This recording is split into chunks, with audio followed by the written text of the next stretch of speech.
I have to go. What do you want? What do you want?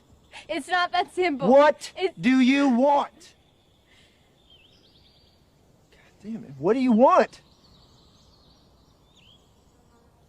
I have to go. What do you want? What do you want? It's not that simple. What do you want? God damn it. What do you want? I have to go. What do you want? What do you want? It's not that simple. What do you want?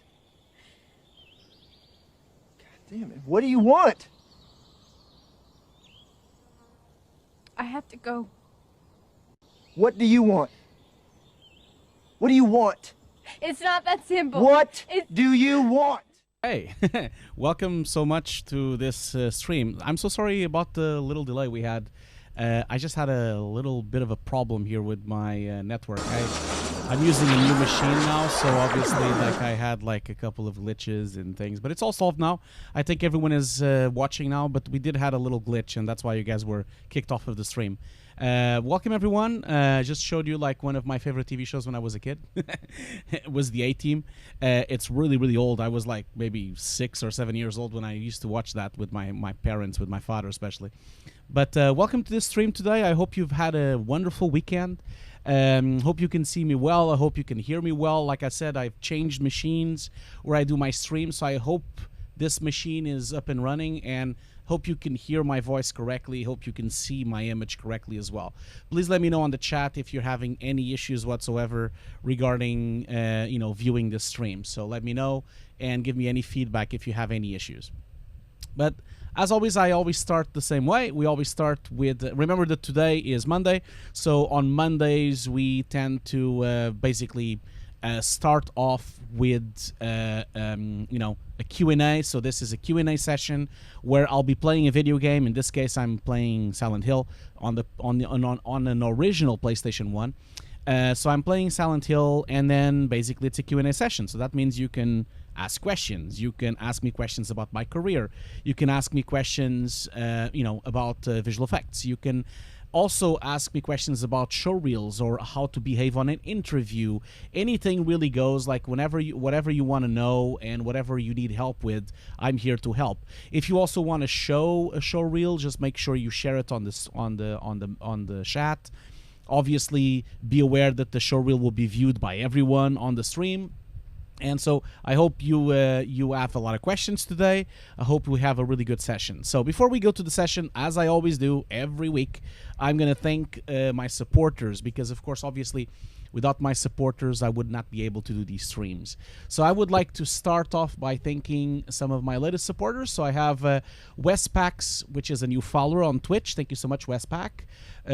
So I'll start with new followers. I have thank you so much to Westpac, to the Crane Forn, to Sad Guinium, to Moram P38, to Gilliam's Oceanimos for the follow as well. And thank you so much to Romor Mood,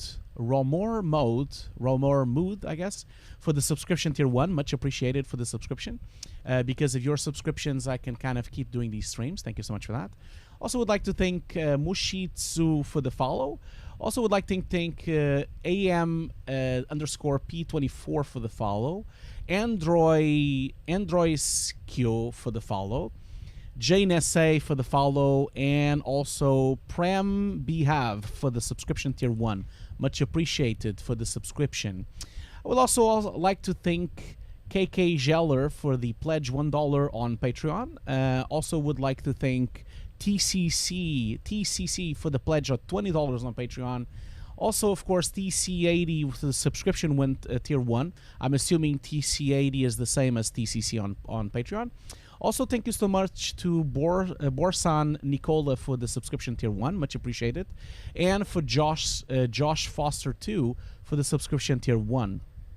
And I think that's kind of the end of the latest subscriptions I have here and the latest names that I would read out loud. So thank you so much for this. Much appreciated. As you know, all of the money that I gather from Patreon, from Twitch, from YouTube goes directly to the running of the show. That means I can keep doing more tutorials, I can keep doing more streams, and so it's really definitely because of you that I can do all these things. So let's kick off this thing as usual. A couple of just little kind of couple of things of newsworthy that I would like to just point out.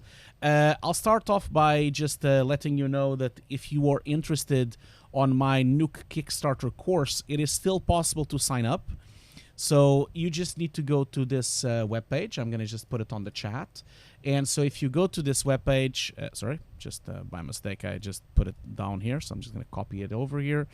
If you go to this page, you can definitely watch all the videos. You have basically you have an intro video, you have a Q&A video, and you have every single bit of the curriculum, who's the teachers, and everything regarding this course. So if you're really interested on learning a lot about nuke compositing, feel free to know more about this. If you want to sign up, because this is a Kickstarter that's been over already, just make sure you message me on social media. You can message me privately, you can message me as you want. It's not a big deal.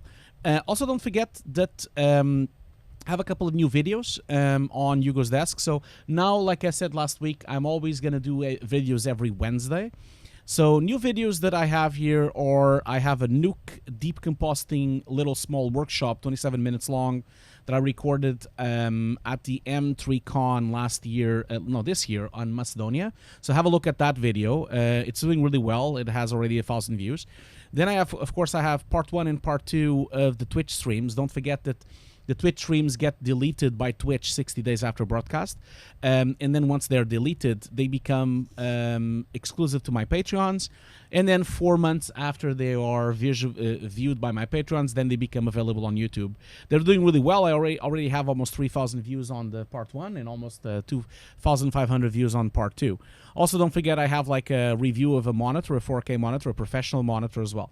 These are the latest videos. I'm going to drop a new video this week as well. And then you guys can kind of look into that. One thing I wanted to start off, just because I want to share some information about everything that's going on. Don't forget that if you are a Patreon, you can still vote to my next stream. Don't forget on Thursdays we do workshop streams, right? And so that means that, and most likely this week we're gonna finish the BBC God Only Knows. So if you guys wanna, if you are a Patreon of mine and if you wanna vote, this is basically just need to go to that link if you're a Patreon, and then you can vote which ones you want. You basically have a choice between The Walking Dead, Vermintide, BBC Music, and Homefront. At the moment, Homefront is winning by a huge margin.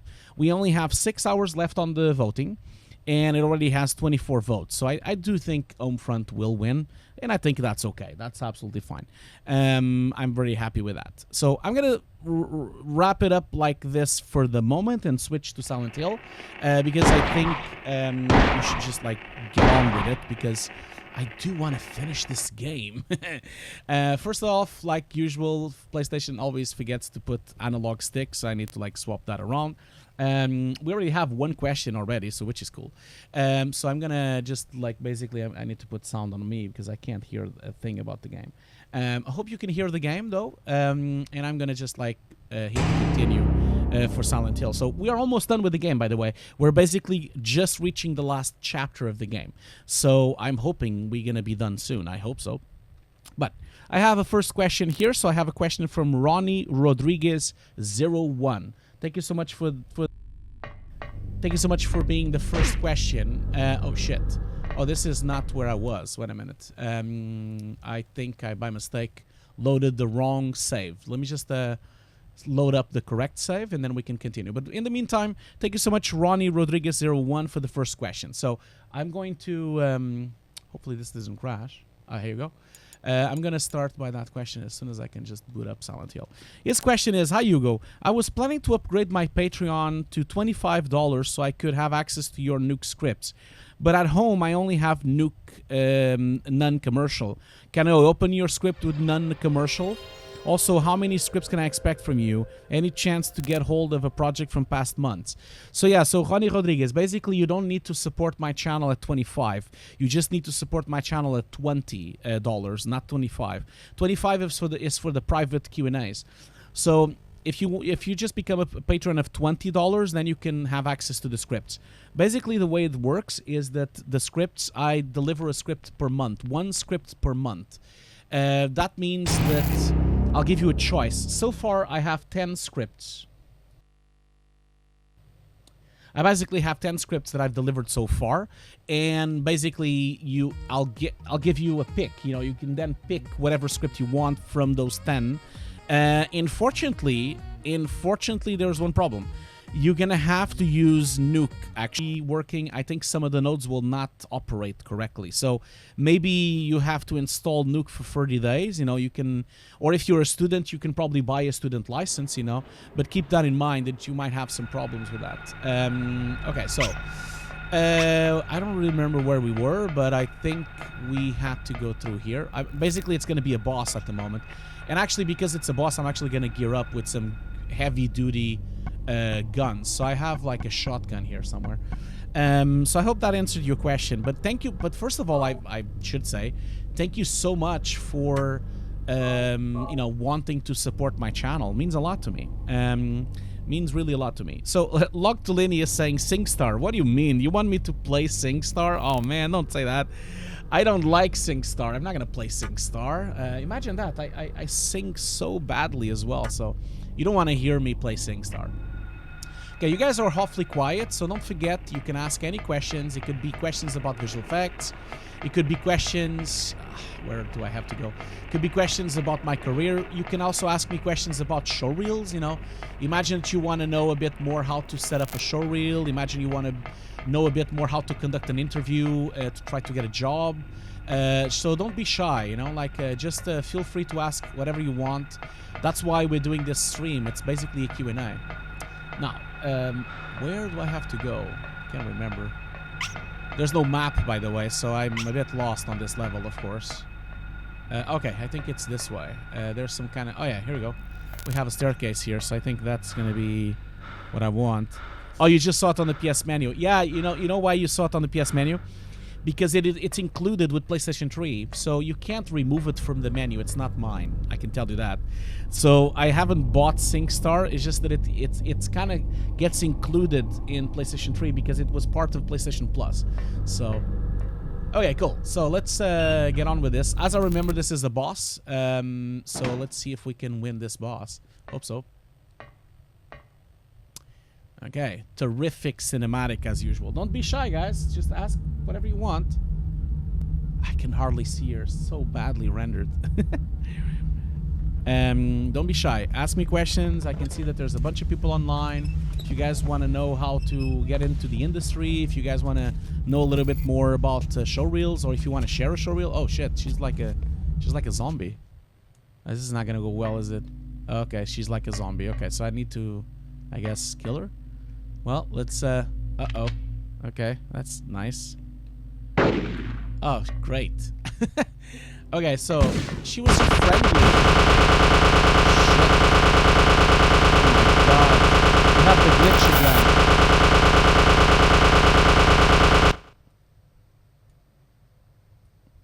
Sorry about that, guys, but I have to mute the game because, unfortunately, I'm getting the same glitch I got last time on the boss. For some reason, whenever I go to a boss, we get this huge loud glitch of sound, and I don't know why. I don't know why it only happens on bosses. I need to read up this on the internet and see what's up with this thing, because this is really strange. So I've just muted the game. Hopefully you don't get blown away by the sound. I am sorry that it is silent, the boss, but you know. We should be done soon, and then we can return to having sound again. Where is she? Where is she? She should be here somewhere. Okay, so she's there. Okay. Oh, great. Oh, shit, man. Oh, this is so bad playing it without a sound. It's such a bad game like that. Yeah, do apologize for no sound. Like I said, somewhere we have a glitch here. Oh, she slapped me. Okay, come on, just leave me alone. She die? No, I guess not. Oh, Jesus Christ. She's quite powerful, I can see. The funny thing, as I remember, is as soon as you get hit, like you bite. Oh, okay. Maybe she is dead now. No, she's. Was she dead? Did she die? What happened? Oh no, she didn't. Of course not. Jesus Christ! Let me go. Let me go. Ah, Jesus Christ! She's such a bitch. It's like she's so powerful. Damn. Okay, let's see if this. Nope. Sound is still broken. Not gonna put the sound. Sorry guys, we're gonna have to watch this cinematic in silence. So underwhelming, isn't it?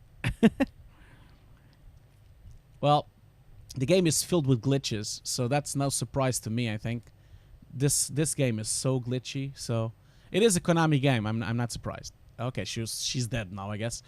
I guess it worked, my strategy. Okay, so is it the sound good? Okay, again. Okay, sound is back.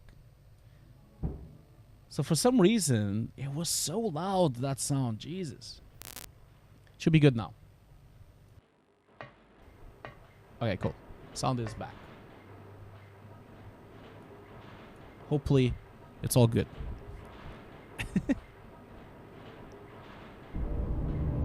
Oh. I figured you'd show.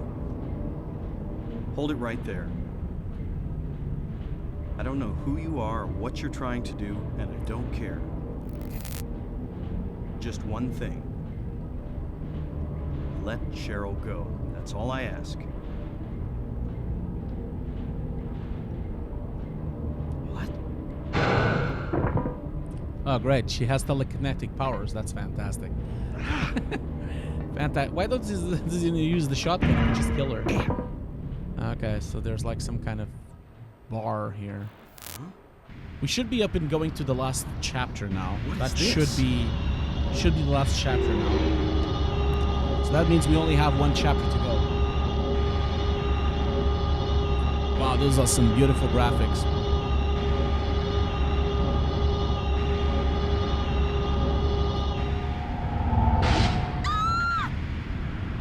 This game, man, is so cryptic.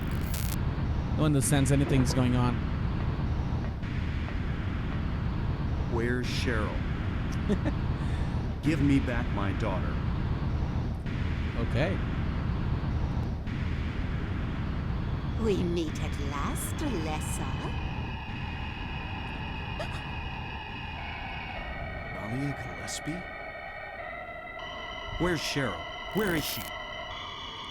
Alessa. This is the end of your little game. The sound, the voiceover is so loud, so low compared to the music. It's insane. It's so badly mixed. You've been a ghastly little pest, haven't you, Alessa? I was careless, thinking you couldn't escape from our spell. But Mommy didn't know how much you'd grown. That's why I couldn't catch you all by myself. But what a pity, yes? Oh my God. Now you're half indebted to this man for his help. Hey, what are you talking about? Alessa, my dear little girl, there is one thing left I need you to do for me. No! Okay. Get away from me! Get away from me! Bad girl. Jesus Christ. This is so bad. Everything is ready. Let's go home. What's going on here? What's going on here? Well, don't forget, guys. I haven't forgotten your questions. Don't worry. I'm just like perplexed by the amazing cinematic I'm watching. I'm just mind blown by it. So we should be going to the chapter 10 now, which is the last chapter of the game. Finally, hopefully, we're gonna finally finish this bloody thing. Oh, another zombie. Oh, great. I have to kill her again. Oh, she's twitching on her face. Or was it compression? Can't really tell if it was compression or if it was an actual twitch. Lisa. I have a feeling this is going to be a long conversation. Where's Alessa and Dahlia? Harry, listen. Something you said before has been bothering me. I just can't get it out of my head. Does anyone understand what's going on? What is it? Anyone? Probably not. So I went to look in the basement. Never go to the I basement. was scared as hell. What are you going to the basement for? Never Like go you to the said, basement. there were these creepy rooms. But nothing really unusual down there. But while I was down there, I got this weird feeling. Like I'd been there before. Like something happened there. But I can't quite remember somehow. What was it? Harry, help me. I'm so scared. I can't take this. It's only a temporary thing. It's only temporary, You're in yes. shock from when you were knocked out. Don't fret about it. You'll remember after a while. No, Oh my god. you don't understand. Wait! Where do you think you're going? Oh, for fuck's sake. Okay, I guess that's it. Down there, it's coming from the basement. Okay, so I guess I have to go to the basement. I guess that's it. Well, anyway, before I go to the basement, let's just answer the question here. So, Juani Rodriguez says, unfortunately, I've already used my 30 license in a very long time ago, and I'm not a student anymore. I graduated a long time ago on NTFS with Leo Costa.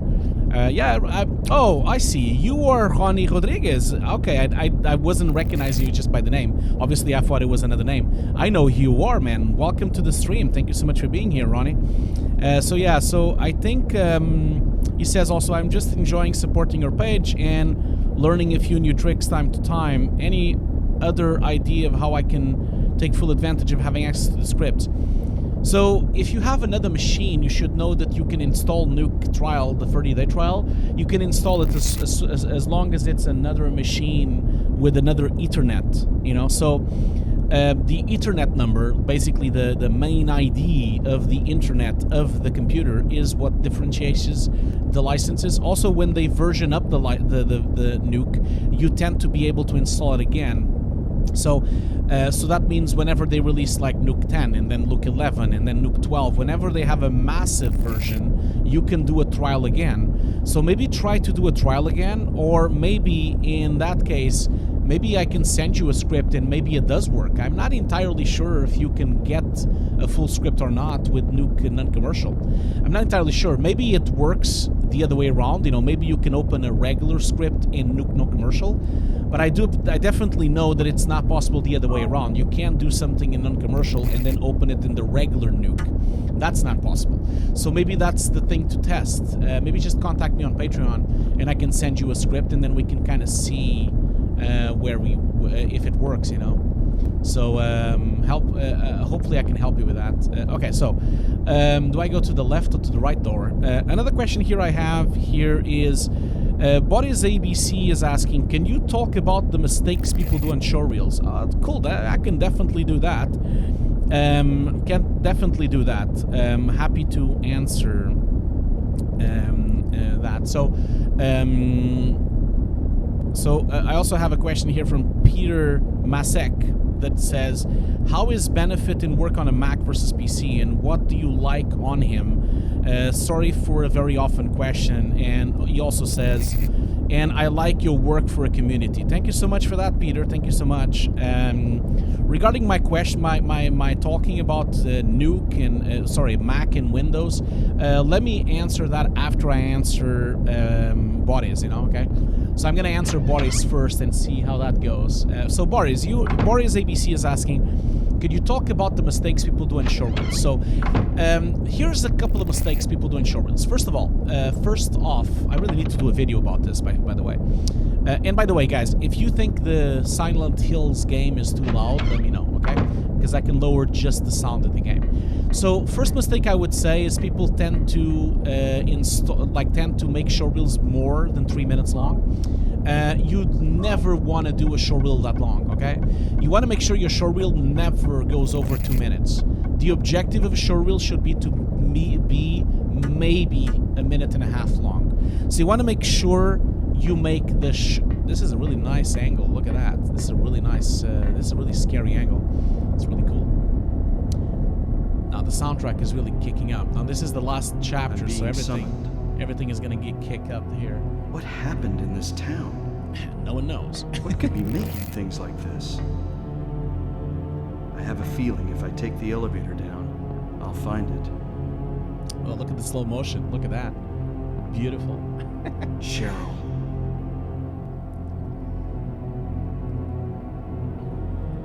Yeah, Juan Rodriguez, that sounds like a plan. I think it's possible for you to open the scripts in commercial and non-commercial if you use real script. So just get me in touch. I'll send you a script, and then you can test it. And thank you so much for the kind words, man. I'm really appreciative of your support. And it's been a long time since I've seen you. I don't think you are here in London. I think you've left, didn't you? I think you're back in Brazil, or are you? Are you still in London? Let me know. Otherwise, I would love to have a drink someday. Or maybe when I go to Brazil once. So, continuing the discussion I'm having with Boris there. Basically, Boris, that's the first thing. There's a key on the faucet, I'm going to tell. You don't want to make sure the showreel is really short. A minute and a half. That's the first mistake people do. The other mistake that people do is that they put really nasty music in the showreel. I'll give you a secret here. Every single person, all the supervisors and all the visual effects artists and heads of departments of a company, they never put the sound on. So I can tell you already, right from experience, you know, that no one hears the sound. No one. It doesn't matter for you if you put the really nice music. It doesn't even matter if you try to synchronize the music with the sound, you know. It's pointless. It's absolutely pointless because none of us hear the song. You know, I used to be the head of nuke at the mill for years, for almost 5 years, 4 years and a half. And I used to hear hundreds of showreels, and I used to interview dozens of people. And I can tell you not, man, after like 2 or 3 showreels, you would mute every single showreel. So there's no point of you wasting time with the music. Having said that, what is that sound? That's creepy. Oh shit! What the hell? Okay.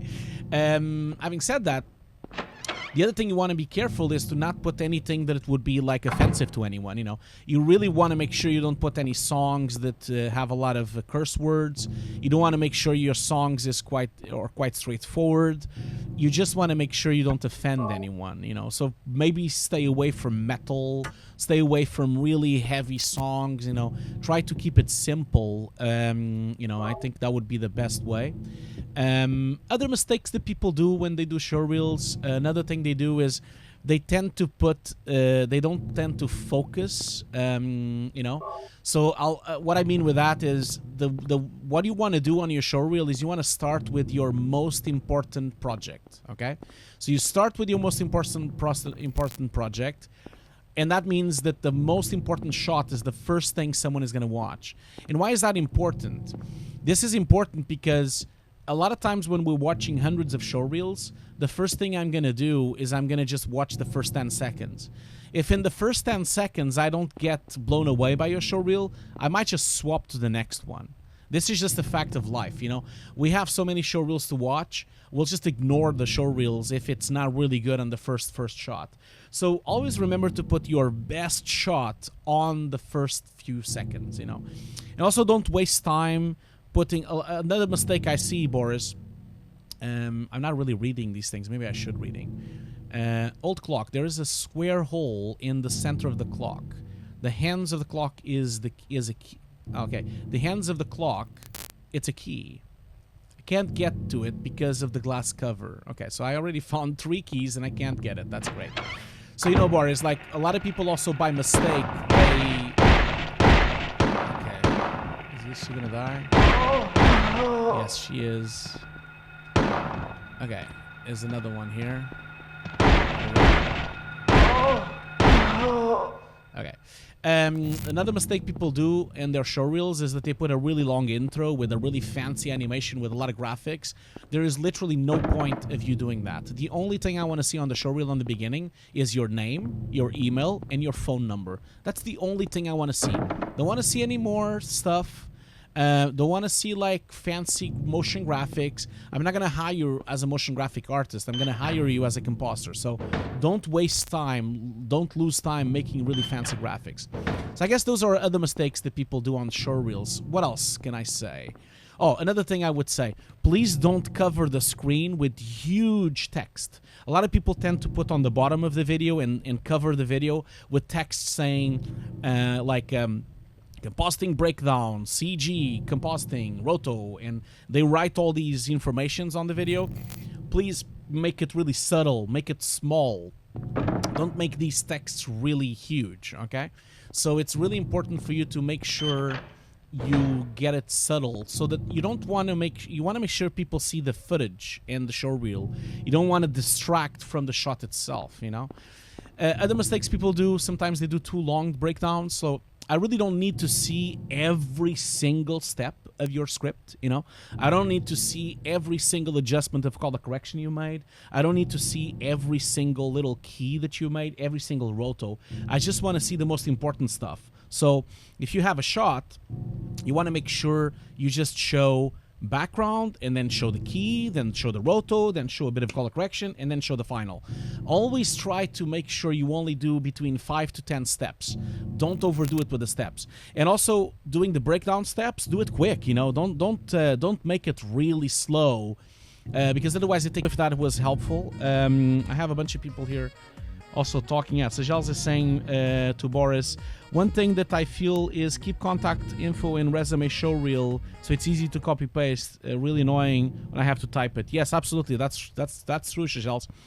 Make sure your PDF is actually editable so you can actually copy paste text.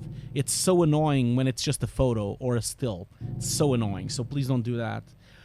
So I guess that would help. Another advice I'll give you for showreels: make sure if you're applying to being a compositing artist, make sure you have proper compositing stuff on your showreel. You know what I mean with that is that you want to make sure you have a lot of keying in your showreel.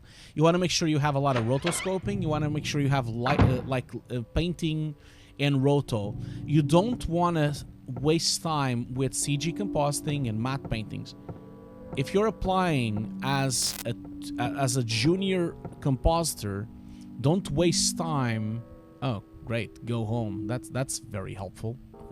Oh, thief. Okay, I didn't. Oh, drop that. Great, very nice. I feel welcome, don't I? Don't you feel welcome? The map of the United States. Okay, not the map of the room though. That would be nice. Okay. So those are kind of the stuff that I would say. You know, I hope that helped. Hope that helped. That was helpful. Okay, great. I'm glad to hear that. Oh, hi, SCTPOH. Welcome back. Welcome back. So let me other things. What else can I say, man? There's so many things to say. Don't you guys think I should make a video about a showreel? I should really do that, shouldn't I? I've been thinking about this for a while now to actually make... Oh, shit, man. I am completely lost. I've been thinking about this for a while to actually make a showreel. Oh, pliers. That's going to be good to pick up the... and a screwdriver. That might help me to get the keys. I've been invited to present at a festival again this year at Splash, which is in Warsaw. So I might do a workshop about showreels over there. So I do think that yeah, that's true. There's a demo reel guide from Alan McKay, but Alan McKay is not a compositor, so he doesn't really help you a lot in compositing tasks. So I still think I should make a video about compositing showreels, since it's my speciality. So I'm gonna do that. I'm really gonna do that. I have a big list of videos that I have to do, but you know, I'm always very busy, and you guys know how it is. Like a lot of times I try to do videos, but I just get so busy and overwhelmed by work that sometimes I can't really do all the videos I wish I could do. Okay, so let's try in here. Maybe the screwdriver. Maybe it works. Let's give it a go, you know. Maybe it will help. So let's see here. So I have... where's the screwdriver? Okay. No, that didn't work. Pliers. Oh, great. Nothing works. That's great. Okay. That was so much for nothing. then go here and see if I can get the key. I'm assuming I can use the plier on this thing. So let's see here. So the plier would probably help me. There you go. That worked. Okay, cool. Now, another question here. Peter Masick says, how is benefit in working on Mac versus PC? And what do you like on him? Sorry for the often question. So, first off, there is really no benefit of working on a Mac or a PC, okay? I really want to make sure everyone understands this because people keep complaining about a Mac or a PC. There's no difference. Like, as long as you are good at your work, it doesn't matter which operating system you use. Now, having said this, it's important for you to understand that a Mac or Linux or a PC have their advantages and disadvantages, okay? So, if I would think, if you are a 3D artist, you definitely want to get a PC, okay? The reason for that is because, I'm going to even go a bit full screen here. So, because we're going to do a break soon. You definitely want to make sure, if you are a CG artist, you want to make sure you get a PC. Why do you want to get a PC? Well, the reason for that is because a PC will be the best piece of software for you. It will be the best operating system for you to have hardware acceleration, DirectX, GPU acceleration, because the Mac is quite behind on that situation. So, for example, if you need CUDA rendering, like imagine if you need it right now for Redshift or if you need it for Octane, then you need to get a PC. If you need really high-end advanced acceleration for Houdini, then you should get a PC as well.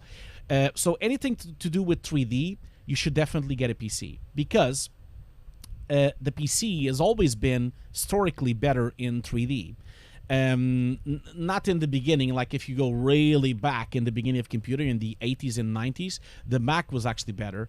And that is why, for example, id Software, you know, John Romero's company that did Doom, Quake, and Doom 2 and Quake 2, they used Mac to do all those games because back then a Mac was better than a PC for 3D. So that's my point of view. Like, if you are a 3D artist, you should get a PC. If you're a 2D artist, if you mostly use Photoshop, if you mostly use editorial, if you are basically, let's put it this way, if you're an editor and you basically use editing packages like Premiere, Avid, or Final Cut, you should use a Mac. Why is that? Because the Mac is really powerful and stable for 2D. Okay, so it's perfect for you to have bandwidth for 4K editing, for example, and it's really responsive because the Mac Pro machine has a huge bandwidth. That means you can have custom drivers, you can have custom PC cards for Blackmagic, you can have a lot of really advanced acceleration cards for editing. So if you're an editor, and that's why most editing packages are running better in a Mac. And that's why most editing houses use Mac machines for editorial. So that means if you're doing editorial, finishing, if you're doing quick edits, if you're doing color correction, it's much better to use a Mac for that reason. Now, if you're a 2D artist, if you use a lot of Photoshop and you use a lot of Nuke and you use a lot of After Effects, here's where it splits. I personally think a Mac is better for 2D tasks, but a lot of people use a PC for those tasks. I really believe that the Mac is really a good machine for Nuke. It's a really powerful machine for Photoshop and a really powerful machine for After Effects. And this is why, for example, imagine if you go to the mill, which is where I used to work. If you go to the top floor of the mill, which is the motion graphic department, everyone is using a Mac. And there is a reason for that, because the combination of After Effects, Nuke, Photoshop, and Cinema 4D, it tends to be much better using a Mac for those kind of processes. So that's kind of my answer for this, okay? Now, keep in mind here that I'm talking about using machines in your house, okay? If you're talking about facilities, if you're talking about companies, then everyone is just going to use a Linux box, okay? So, for example, if you work at the mill like I did, if you work at Framestore, if you work at DNEG, if you work at the MPC, everyone is going to use a Linux box. The reason why they're going to use a Linux box is because a Linux machine, basically Linux OS is the most stable OS. It's also the most customizable OS. And it's also the easiest way for you to actually deploy it with the hundreds of people. It's also the cheapest one because it's for free. So that means that most companies in visual effects will be using Linux like we used to do in the mill. Now, Linux is not that easy for a single person, because then you can't run Photoshop and you can't really run all the games you want, and you can't really run all the normal packages you want to use. So it tends to be that people don't usually use Linux in-house on their homes, you know, because it just becomes a bit of a hassle to have Linux on your house. That's what I would say, you know. So distributed operating systems, like if you're working in a big company, you really make sure you want to use Linux. Now, personally, I use a Mac because Mac OS is very similar to Linux in terms of Unix-based. And that's because it becomes very stable. It becomes very stable because of that. It's definitely a lot more stable than Windows. Unfortunately, although it's very stable, at the moment, it's not easy to use a Mac for 3D. But I do think this is going to change quickly. It's going to change because of the advent of metal, the advent of Vulkan, and companies abandoning OpenGL. For example, the new Mac Pro is really going to change this, because I already saw that Redshift and both Redshift and Octane are going to support the new Mac Pro. That means that for the first time, we're going to have GPU acceleration on an AMD card on the Mac. And this is really good for the community, and it's really good for the industry. That means we're going to have parity. We're going to be able to do GPU acceleration and rendering, GPU rendering as well, like Redshift or Octane, both on a PC and on a Mac, which is going to be really good for the industry, I think. So that's where I would say to your answer. I hope that answered your question. So keep that in mind. If you're at home, if you are a 3D artist, you should get a PC. If you're at home and you're a 2D artist, maybe you should think of a Mac. If you're an editor, you should get a Mac. And if you're working in a company, most likely use a Linux box or a Mac for certain tasks. So that would be what I would say. So yeah, that's really it. So anyway, let's do a break. As usual, you guys know that I always do responsible Twitch streams. Before I do the break, I just want to share my t-shirt today. I brought my t-shirt specially for the game that I'm playing. Have a look here. So this is a special t-shirt that I bought on Gamescom last year, and it's basically a sign for Silent Hill. So it's welcome to Silent Hill. That's my t-shirt today. So let's do a responsible Twitch stream. Don't forget to stretch your legs. Don't forget to get up. Don't forget to basically focus your eyes on other things so that you can rest your eyes for a few seconds. And don't forget to drink some water as well, okay? So I hope you see you very soon. Don't go anywhere. We'll continue answering the questions and playing some Silent Hill right after the intermission. So I'll be back in a few minutes, okay? I'll see you very soon.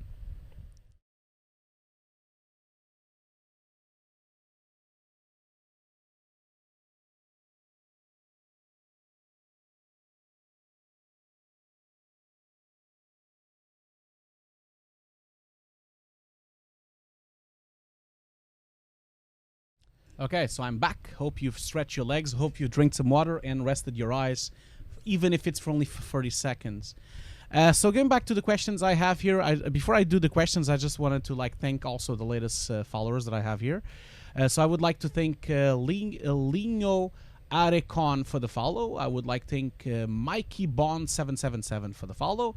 Also would like to thank Wes Pax. Oh, I think I've already told him. Yes. So Sajels is asking actually that he sees like an event countdown. That is true, Sajels. You see the event countdown for Thursday. So every time I do a stream, there's always a countdown for the next stream. So maybe you didn't notice that before. So this is like I always do a countdown for the Monday stream, and then I do a countdown for the Thursday stream. So that's why you see it there. So yeah. So other questions I have here. Let's see here. Yeah, toasted underscore EC asks, I have a question. Do you know any place that works remotely with junior mids? No, I do not know of that. Here's the thing. It's very rare that you'll get a company to work remotely with a junior or a mid. The reason for that is because they tend to work remotely with advanced or seniors. The reason for that is because they will not trust a junior or a mid-level to work remotely. Okay, it's a question of trust. What you want to do, the trick Toasted, is to go to a company, work with that company for months, maybe even years, and then basically start asking them if you can work remotely. So after you earn their trust, then you can propose to them if you can work remotely. And you can also talk to them about that. Maybe you want to work remotely because you have a family, maybe because of your wife, maybe because of your pets, maybe because of your kids. You might have a lot of reasons, and if they like your work and if they trust you, they will allow it. You know, a lot of times company do. So that's the trick for you to do that. So I'm gonna just like here go and join here. Hi George, you're back in the stream here. I can see you're asking for something. I think it's a bit weird. Oh yeah, it's the UV. Show me a bit the workflow of the UV projection. Like I'm begging you. I'm having issues and I don't know what I'm doing wrong. So you never contacted me about this. Like, did you forget to contact me? Because I told you last time that you could contact me on Skype, and we can talk about it. Did you contact me on Skype? I didn't see your contacting. Because I think you wanted to show me something and then we could go through it. So you could do that if you want to. I don't have Nuke open right now, so I can't really open Nuke now. The stream is set to be for Silent Hill and for gameplay, so I'm not doing any Nuke today, and I really can't open Nuke because I'm not on that machine. That machine is not even booted. It's not even on right now, so I can't really open Nuke. So sorry about that, George. But maybe contact me separately on Skype, and then I can see if I can help you. But maybe you have to wait for me to finish the stream, because I can't really do it right now. But anyway, we'll be in touch soon. So we're gonna go back to the questions here. So CTPOH says, do you know any major studios such as DNEG, Mill, and others that work with foreigner freelancer compositors? No, I do not. I don't think they do. Any studio inside London will most likely not work with foreigners because they prefer to have the people in-house, okay? It's very common that that's the case. So you want to make sure, like I said before, you want to make sure you basically earn their trust before you can do that. You know, there are companies that have done that, that actually have earned the trust of people, and then basically people can start working remotely. But it's very rare that you can do it right away, you know. Oh, oh, I really thought this was going to open this. So what's the point then? Okay, so let's see if I can open this key here. What about the screwdriver? No. And what about the plier? Oh, the plier is gone. Okay. So I'm stuck there, I guess. I'm not really sure which one I need to do. So that's my advice to you. Always make sure you earn the trust of the company, and then maybe after that you can kind of like start asking them if you can work remotely. So that's it, really. Let's see if any of these things open. So can I drag the clock? Sometimes you can drag things in here. No, I can't really.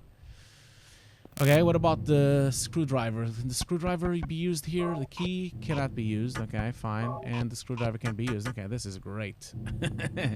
Very good, huh? It's so much easier. Nothing here, nothing here. There was nothing here, I think. No, nothing here. Can't even go there. Okay, cool. So that's nothing here for me to watch. What about here? So that's the question so far.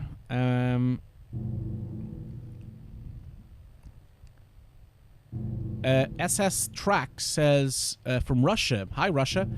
You are awesome. Oh, thank you so much for your kind words. And thank you for your tutorial about isolating objects in 3D space and matte shader. Helped me a lot. Oh, much appreciated. Much appreciated, SS Track. Really happy to know that I've helped someone. You know, I'm always so happy when I hear people saying that they've been helped or that the tutorials really helped them in some way. Thank you so much for being here as well, and thank you so much for supporting my channel, and thank you so much. Really appreciate it. Really appreciate every single one of you in here. So all the questions are answered, I think. So I don't think I can do anything here. So I'm gonna go down and see what else could I do here. I'm a bit stuck, as you guys can see. This is what happens. It's the last level, so obviously the last level is gonna be a bit cryptic, as I was expecting. It's always gonna be like that. Keep the questions coming, guys. Don't be shy. Okay, so I already went there. Oh, for fuck's sake. Is there anything else that I can do here? Anything else at all? Shit, man. What the hell do I have to do? Ugh. Come on, I'm so close, but I'm so far. This is the problem with Silent Hill. You always think that you're gonna do it, and then it suddenly gets right off. Okay, so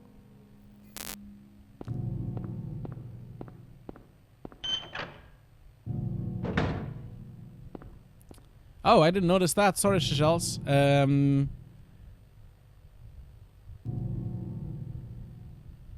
Do you have any SS Track says, do you have any hardware changes till your last workplace review? What do you mean? Sorry, hardware changes till your last workplace review. What is that? Sorry, don't really know what that is. Maybe you can rephrase your question, because I'm not entirely sure what you mean, SS Track. Do you have any hardware changes till your last workshop review? In the meantime, I am going to click on Sejal's showreel here. He says, I shared your showreel back in the day up in the chat. If you would like to have a look, maybe you could help. Maybe it could help for new guys what to do and what not to do for real, as an example. It's very old, by the way. So, Sejals, you don't mind me opening? Don't mind me opening the showreel here live with everyone? Let me know what you think. So, SS Track asks me, what do you think of the Blackmagic 6K pocket camera? I think it's great, man. I think it's great because I just bought one. I bought one, and actually I bought another thing as well. I didn't bought just the camera. I don't have the camera yet, of course. I'll be doing a review on my YouTube channel. Because, you know, you guys know I have a Blackmagic 4K, like a normal Blackmagic 4K, the old one. Then I have an Urza Mini Pro, and now I want the 6K because it just looks really cool. And it could be a good replacement as a support camera for my Urza Mini Pro. I've also ordered this. So this is basically a magic booster for the Pocket 6K. So this is a guy in Italy. I'm going to post the thing on the chat for you guys to have a look if anyone wants to have a look. So basically what this does is that it... you can basically install it in front of your lens. It's a little circle that you put in.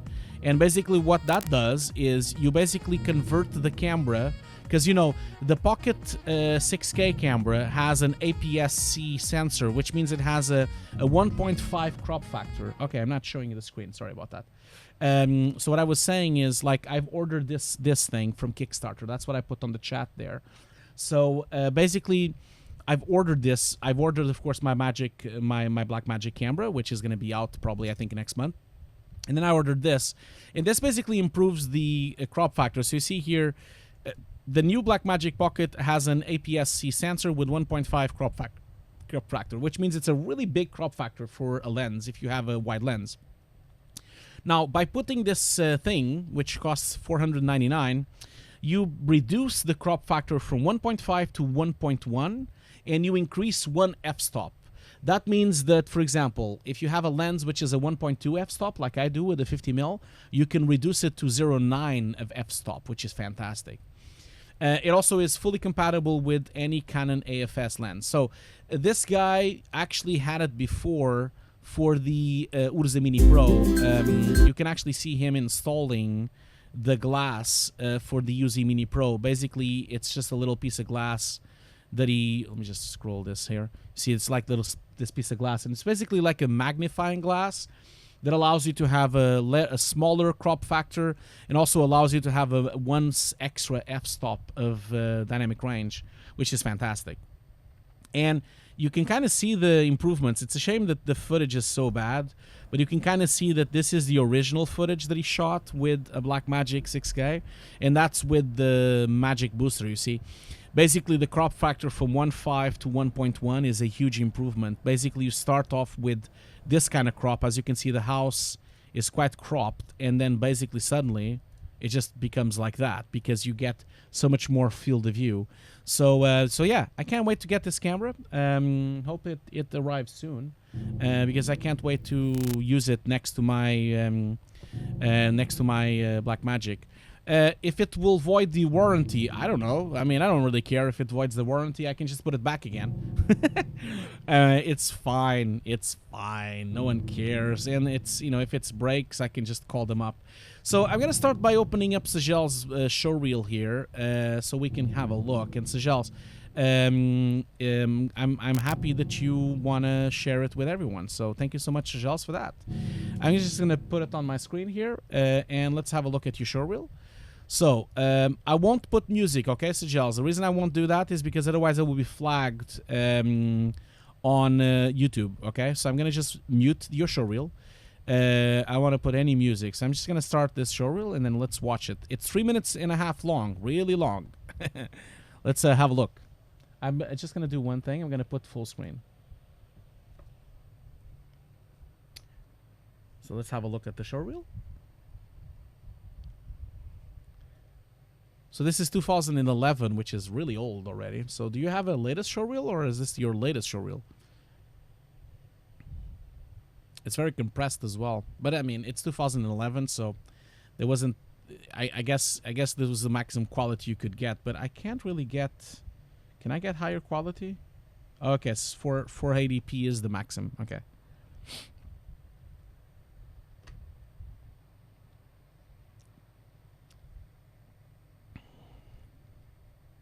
I'll talk about the showreel after we watch it, all of it, okay? It's probably easier.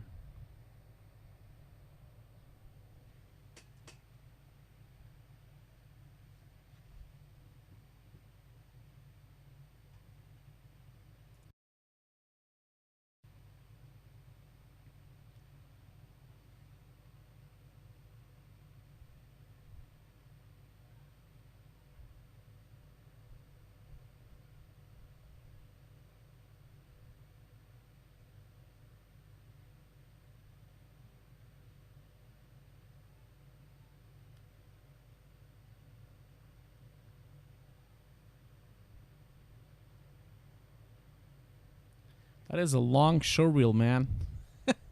This is a very long showreel. You really need to make a shorter showreel. That's my first feedback. Damn, this is way too much, man. Way too long. I know you already, like, this is old, I know. So, of course, you mentioned to me that you would like me to kind of, like, talk about what to do and what not to do. As you say here, would like to have a look, and maybe it could be help for new guys what to do and what not to do from my showreel as an example. Thank you so much for sharing it, though. Really appreciate that. It's always because I'm gonna give you some feedback, of course. So it's very long, so I'm gonna try to be quick, of course. Otherwise, we'll be here forever watching it. But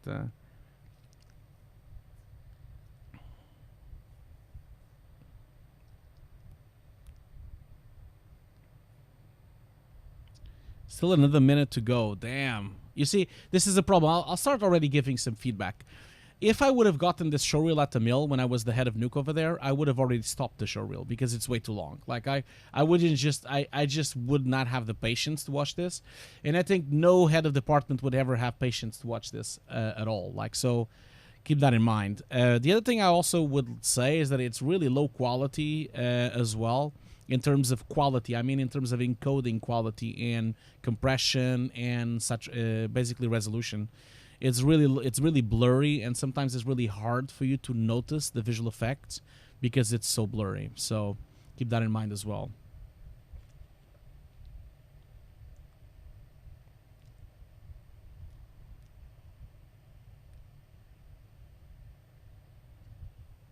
Okay, cool. So let's start by doing a bit of feedback on this thing.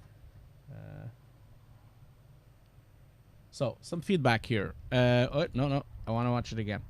Okay, so first off, Sujel, I think doing a fancy demo is definitely not doable. So you should not... I think these days you should skip this kind of demo. You just want to put your name, your email address, and that's it. You don't want to have any fancy demo because you see, you already lost 6 seconds, and you want to be sure to have all the interest. Like, you want to make sure everyone is interested in your showreel. The second thing I would say is that, like I said before to Boris, the text is way too big. You know, you have so much text on screen. You really need to do this much smaller, maybe half of the size. Because a lot of times on certain shots, you cover up the shot. Look here. You're basically covering up the shot, and this is not good. No one wants to cover up the shot. So what you want to do is you want to choose either putting on the bottom or on the... For example, there's no point of me watching the name of the showreel on the top in the email. You can just skip this and make the ones on the bottom here much smaller, maybe half the size, and make it on a little black bar on the bottom, and then move the whole footage up. Because that way you have space to put the text, and it's much smaller. The other thing as well is you always want to start with your best work, and I think you kind of did that because this is probably one of your best work in here. But having said that, you spend way too much time doing the breakdown. The breakdown is too slow, and you just spend way too much time showing the shot. Now, this shot is not good enough to be on the showreel. I would definitely remove this shot from the showreel because it really brings down the quality. Not only it's hyper pixelated and really blurry, but it's also not good enough to be here. So I would just remove it. I also don't think that you should follow up the first shot with these star shots, because these shots are just not very useful for me to judge if you're good on CG or not. You know, if you want to tell me if you're good in CG or not, you want to make sure you show some modeling of some cars and some objects. You really don't want to show any planets. It's much better for you to show helicopters, to show cars, to show bottles, to show maybe some metallic boxes, maybe to show something else than this, you know. This one is okay, but it's a bit low quality as well. This one is also okay, but it's a bit low quality. I mean, it's already very dated. The CG quality is dated, and the compositing is dated, and the rendering is dated. So this one here as well, it's very dated in terms of lighting and quality. So you kind of have a couple of problems. And again, you're just spending too much time on the shots. You know, you kind of want to just show the shot really quickly, show the breakdown really quickly. That's why you have 3 minutes on your showreel. So you want to really make it much shorter, you know, than that. So let's just scrub a little bit more here. I think it kind of keeps going through the shot. This one is one of the most interesting shots you have here, although it's difficult to know the quality because it's so low resolution, but yeah, it's cool. So let's just get on with this thing. So I have more questions here. I think you guys are a bit quiet today for some reason. Are you shy today? So let's continue this thing. I don't have. I think I'm not really sure where I need to go, but I have a new key, so that key should be for something. It's hopefully for something, and I just don't know which one it is. I'm hoping that it opens something, but I'm having some difficulties finding what. I'm assuming it's one of these doors, and this is the elevator, so I want to go to the opposite direction here. There should be a big door at the end here, so... Okay, it's locked. Okay, that doesn't work either. So what the hell was the point of having that key then? Completely stuck with this thing. God damn it. Silent Hill, man. Oh, wait. Okay, cool. So key of off. Okay, I didn't check the names, of course. That was stupid. Okay, so now I am on a new part. That's good. So is this a map? It'd be nice if it was a map. Okay, so there's a slate. 35 Lydia Findlay, 60... this is some streets. Yeah, remember these are street names. Trevor White, Albert Lords, Robert Morgan, Edward Briggs. Okay. More to the left. A little bit more to the right. And a little bit more to the left. And a little bit more to the right. And a little bit more to the left. Thank you so much for the subscription. Dribbly Blue. Dribbly Blue? Dribbly Blue. That's a really good name, Dribbly Blue. Dribbly Blue says he's basically a Twitch supporter and subscriber for 4 months in a row. Thank you so much for that. Much appreciated for your 4 months subscription. And also you ask on your subscription, hi, do you have any tips on GI Ving, a 2D look on a 3D render in Nuke? What do you mean? VI, what does that mean? Oh, sorry. Never mind, because it was it was cut. Do you have any tips of giving 2D look on a 3D render in Nuke? A 2D look, you mean like an outline look or shader, a toon shader? If you want to do that, you kind of want to make sure you do that on 3D, not in Nuke. I would really recommend you to do that in 3D. Maybe use a toon shader or maybe use an outline shader. I think that would be better, I think, to try to do that. So thank you so much for the subscription. But are you asking this because you already rendered it? Is that why? If you already rendered it, maybe you can't really choose it again. Oh shit, what is this? Oh, I have no idea what this is. Jesus Christ. Okay. I guess it has to do with that thing, but I mean, I don't know. Like, I guess I have to like swap this around. I'll be honest, guys. I have no idea what order I should do this with. So I guess. Okay. I think I'm gonna just check this online because I just don't have the time to try to figure this puzzle out. And we're doing a stream, so before I do that, I'm just gonna see if there's any other door that opens, just to make sure I'm not. Okay, so that was the door I came in from. Sorry about that. That was where I was, and then there's a door here. It doesn't open, of course. Why would it? This one opens. Okay. Okay. So what is this one here?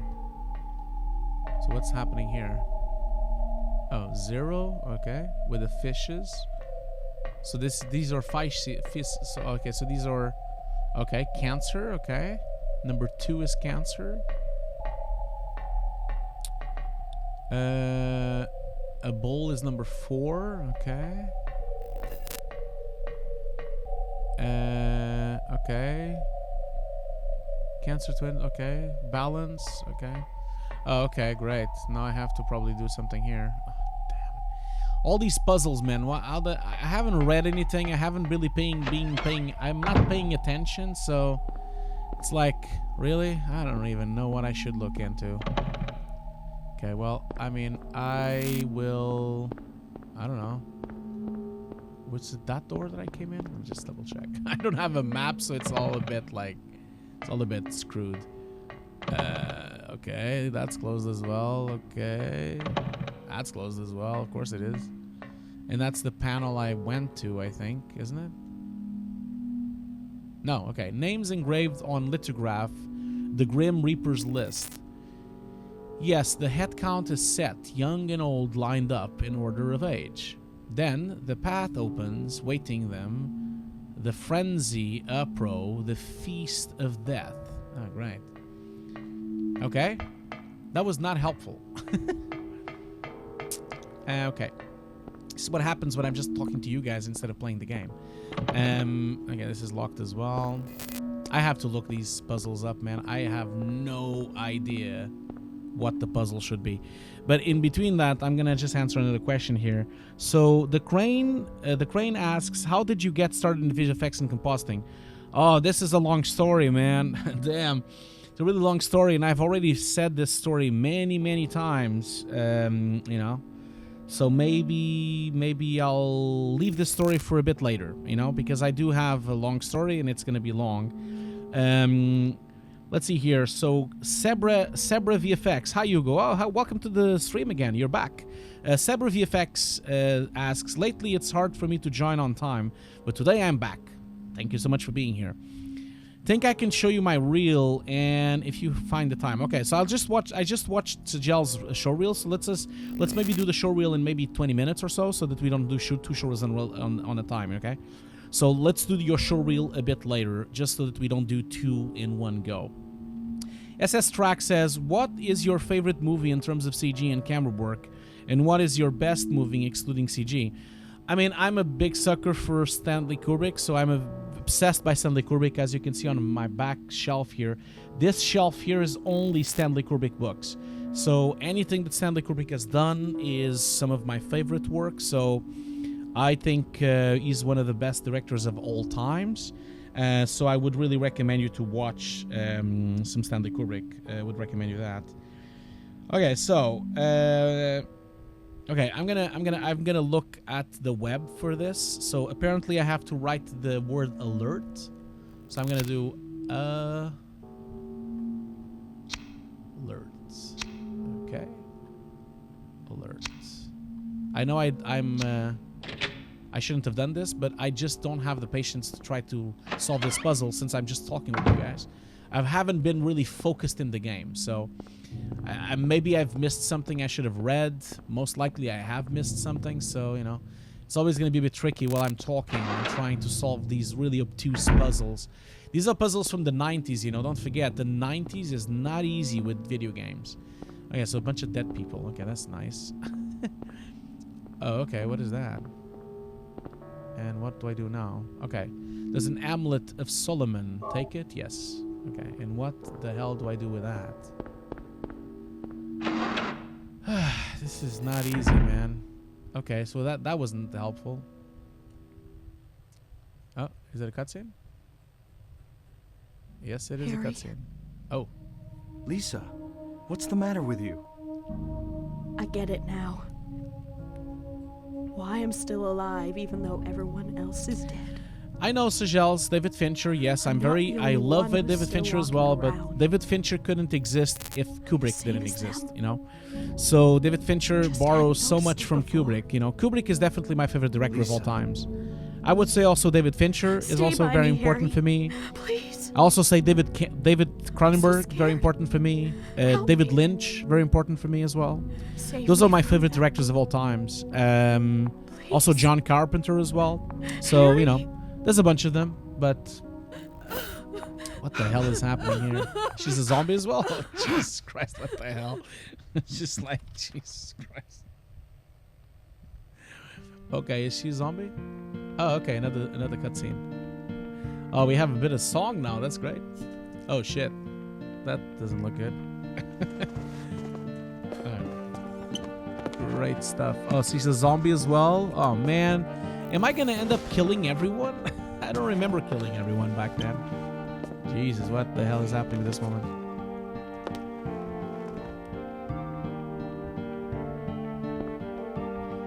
Well, if you've seen The Clock Orange, you should watch the other films from him, you know, like Eyes Wide Shut and 2001. And Tarkovsky is also one of my favorites, for sure. I love Tarkovsky's movies as well. Eisenstein as well. There's so many, man. There's so many directors, man.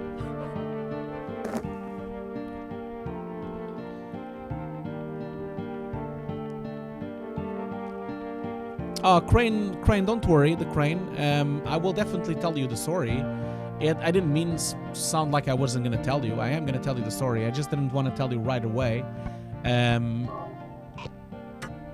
So that's it, really. I have no idea what to do with it again. Jesus Christ, this thing, man, is just like... Okay, well, let's... Is the doors open again or something? Such good music, this game. It's such good music. Okay, so this was the back wall. Ugh, completely lost again. I'm lost again. I'm lost again. Oh, wait a minute. Wait a minute. Wait a minute. What is this? Okay, so that's just a slate. That's where I came from. Ugh. Let's just see if I can walk all the way to the back here.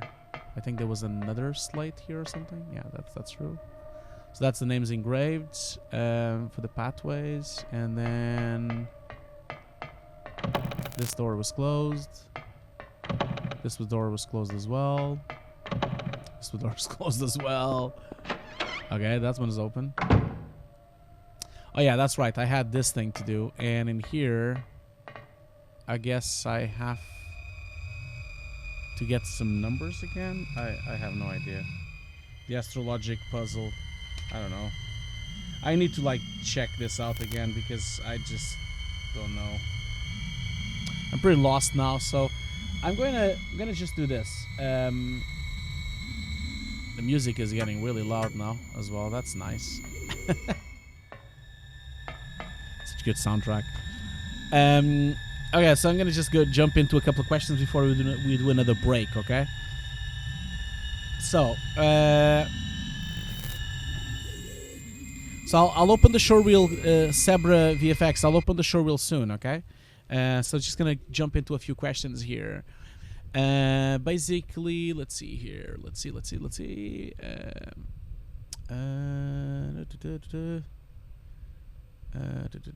So Marco is asking, what about? Okay, no, that's I already said that.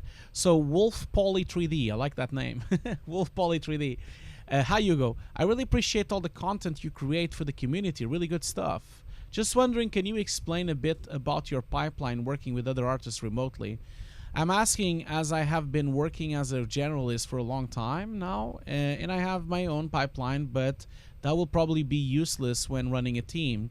I know it's a project dependent, but any tips on how to start developing your type of this type of pipeline? Again, thank you so much for great videos, much appreciated.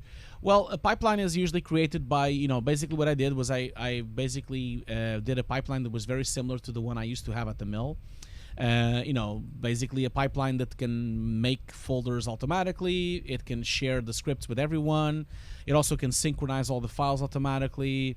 And it also, the main point you want to do is when people open the scripts, either in Maya, Houdini, or Nuke, that every link and every path is already set up automatically.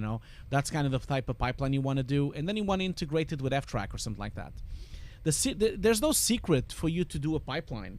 The secret, really, it's not a secret, is basically just to have to hire a developer. That's what I did. I basically hired a C++ and a Python developer, and they made the pipeline for me. Basically, I requested exactly what I wanted, and then they were freelancers, and then they built the pipeline. And then sometimes we upgraded the pipeline every so often, So we would basically improve the pipeline with time as it goes. So that would be my advice to you. First of all, thank you so much for the kind words of supporting my channel. Really means a lot to me. But that would be what I want. Like, if you think of a way that you want a pipeline to work, if you already have like a folder structure that you like, and you already have a certain naming convention that you use, you can then hire someone to build a tool that can allow you to synchronize this out to all your freelancers. That's what I did. And so that way that all my freelancers all work with the same naming convention, they all work with the same folder structure. Now you can use then to synchronize the files, you can use a private server, or you could use Dropbox, or you could use Box, or you could use Google Drive, or you could use Amazon Cloud. There's a lot of ways of you synchronizing files, Last question before I do a break. Henry Passy asks, hi Hugo, someday I saw one of your videos, but you said don't do space and earth scenes on student demo reels. You said it is kind of a joke in the industry. Can you explain why? Well, I can explain that, Henry. It is a bit of a joke because it's the most easiest thing in the world to do. You can't really tell anyone that you're a 3D artist if you've modeled the earth. The earth is literally a circle, like a sphere. That's it. So if you're gonna present your showreel and the first shot you have is the earth and the sun and a couple of planets, it's just a bit pointless because it shows no skill in modeling. It shows no skill set whatsoever. And it's going to be so rare the time that you're ever going to do an earth and a planet. And I understand that it's a fancy thing to do and people really like it, but it's just not good enough to show your skills. If you're a 3D artist, you want to show the skills of modeling, maybe of a car, or modeling a bottle, or modeling like a remote control, or modeling an advanced and complex object, not the earth, because the earth is not complex. It's literally a sphere. That's it. So that's why I said that. That was why. It is a bit of a joke on the industry, so just keep that in mind. Anyway, I'm going to do a little small break. Remember to be responsible on your streams. So make sure you drink some water. Make sure you rest your eyes for a few seconds. Make sure you get up and get some blood flowing in your legs, okay? I'll be right back. I'm going to do intermission and be right back very soon. Just give us a few minutes. Don't go anywhere. I'll see you very soon.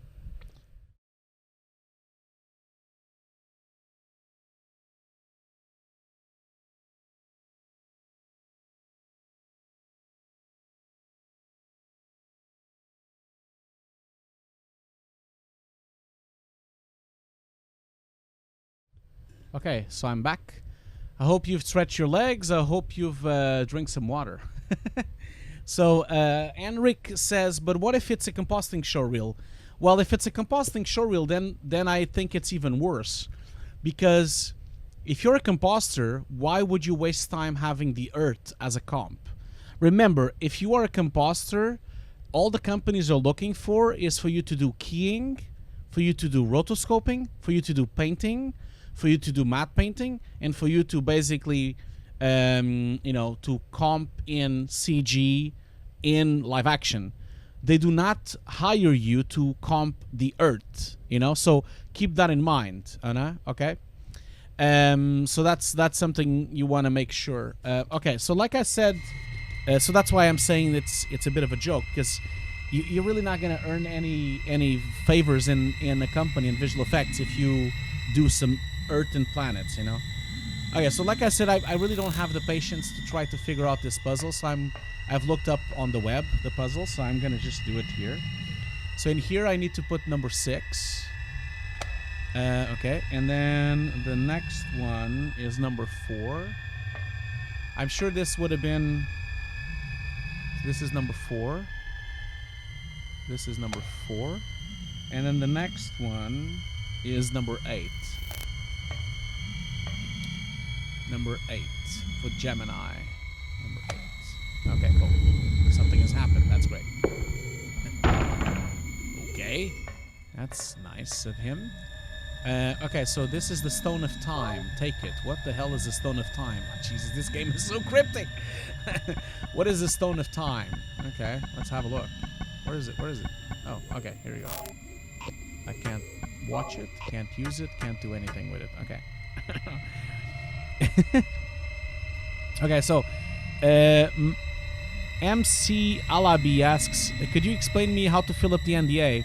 If you're talking about the NDA for the Patreons, you should message me on Patreon. I'm not going to do the NDA here, okay? So maybe just message me on Patreon and I can try to help you.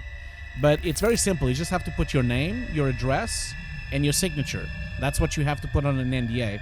So, you know, that's it, really.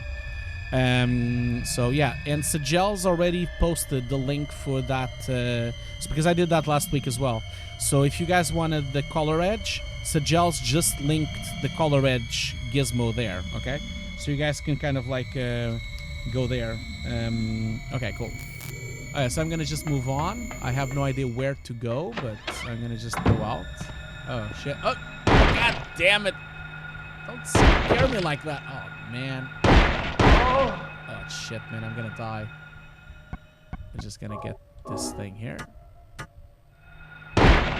Just die or Red, die! Oh, why aren't you dead? Oh, Jesus. Okay, well, that's nice of him. Okay. What else? What am I gonna do here? So I have that plate, which I have no idea what is it for. Why is this game so obtuse? This is, I should have paid attention. Should have paid attention. Wasn't paying attention in class and now I'm paying for it. Oh man, what was it here? Oh, wait a minute, what is that? I lost that. There's a diary on the floor, okay. Ask doctor to let me quiet be in charge of that patient. It's too weird. Still alive, but with wounds which won't heal. Told the doctor I quit. Won't work at that hospital anymore. The room is filled with insects. Even with doors and windows shut, they get in to spike me to the hospital. Feeling bad, need to throw up. But nothing comes out. Vomiting only bile. Jesus Christ. Blood and pus flow from the bathroom faucet. I try to stop it, but it won't turn off. Need drug. Okay. Help me. Okay, that was great. The hell is going on in this place? Okay, so I already been here. Yes, I have. So I just missed that thing. Anyways.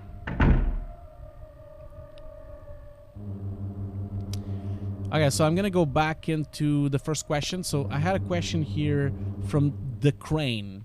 So the Crane is asking, how did you get into VFX and compositing? So here's the if you want to know the long story, you can go to my YouTube channel and watch some of the earlier keynotes that I've made, especially the keynote I've made in 2017 at FMX and also 2016 at FMX.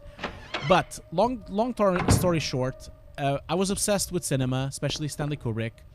Really wanted to work in cinema, really wanted to work in movies, and so I learned, I basically went to art school because, you know, this was 20 years ago. Back then, 20 years ago, you couldn't really go to a compositing school. There wasn't such thing as compositing school. So you couldn't really learn compositing on a school. So I went to art school, which is what people used to do. So I did a master's in art, and which is very helpful because, of course, a master's degree in arts helps you in composition, helps you in color, helps you in photography. It helps you in a lot of different ways. And so that was the first thing I did. While I was there, of course, I had to earn some money. So while I was at the art school, I basically started working for the local TV channel. I started doing some corporate films. I started doing some music videos from some local bands, and also I was doing a lot of video art. I was doing short films, you know. So I started learning Premiere. I started learning Adobe After Effects. This was 20 years ago, and that's how I kind of got into it. You know, I started learning these applications, and with time, I became better and better at these applications, and then started working more and more and getting paid, and obviously with time I basically started just doing that full time, and that's kind of how I became a composer. I wanted to be an artist, of course, as everyone wants to when they are very young, but you can't really earn money from art. So, and then kind of started doing some, you know, TV commercials for local companies, and I started doing, you know, spots. I did some short films, won some awards, and then basically then I moved to Sweden, worked as a composer in Sweden. Yeah, it kind of like took its time, you know. It took a lot of years and a lot of dedication, and it wasn't easy, but ended up becoming a composer as I am now. Obviously, I'm not just a composer, I'm a visual effects supervisor these days. I'm a director as well, because I've been working for 20 years. So, you know, so that's kind of my story. Oh shit. That's kind of my story, my short story. But if you watch my streams, you'll see more details of my story, you know. Hope that helped.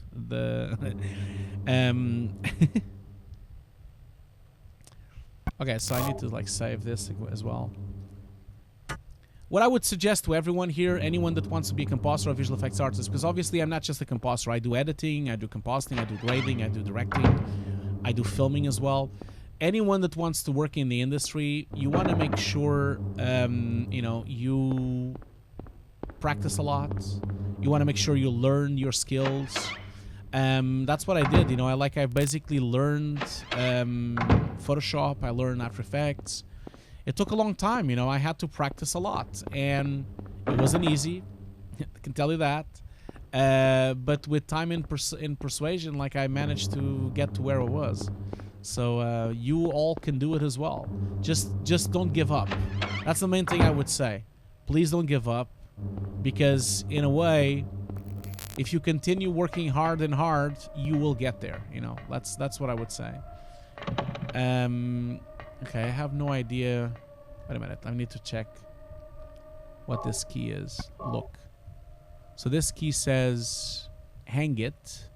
Okay. But I have another key, don't I? I have two keys now. Oh, is that the only key I have? Okay. Okay, so that didn't help. So is it gonna open any of these doors? That's the question, isn't it? I'm so stuck. This game is so obtuse. Okay, I've done this already. So it's not here. Don't be shy. More questions while I'm trying to not lose my mind with doors. Don't be shy. Ask questions. Oh, I think it's this one. Ah, there you go. Cool. I found the door, finally. More obtuse things. Okay. Is this gonna work? Oh, it does. Okay, great. Look at that. Uh-oh. Music is growing. That's not a good sign. Okay, so I don't know which floor I was on, though. So, number 2? Let's try number 2. Don't forget to ask more questions as well. Okay, so... okay. I'm assuming I'm... Oh, shit. Okay, well... There's 2 of them there now.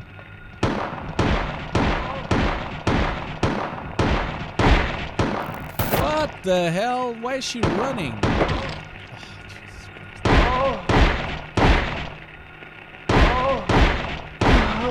They are really powerful these days. Jesus. What about, where's the other one? There was another one. I know there's another one. Oh, I killed her as well. Okay. But they're not dead, though. Now she's dead. Okay. Okay, well, let's start over from the beginning. All these doors are here, so let's see if that door opens. Of course not. This one is closed. This one is closed as well. Don't worry, Sebra VFX. I will do your showreel. Do you mind if I do your showreel like in a few minutes? I'll do it in a few minutes, okay? I don't even know what am I doing? What am I doing? Hey, more rifle shelves for nothing because I can't use the rifle.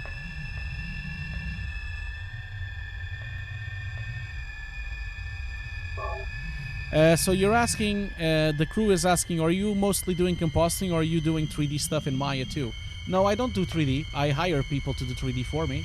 I'm not good enough in 3D. I was never very good in 3D, so... basically, I am a VFX supervisor. So I'm on set. I help directors to film visual effects. I do editorial. I do visual effects editorial. I do VFX editing. I do conforming. I basically supervise projects, do quality control, do a lot of compositing. That's the kind of tasks I do, you know, on a project.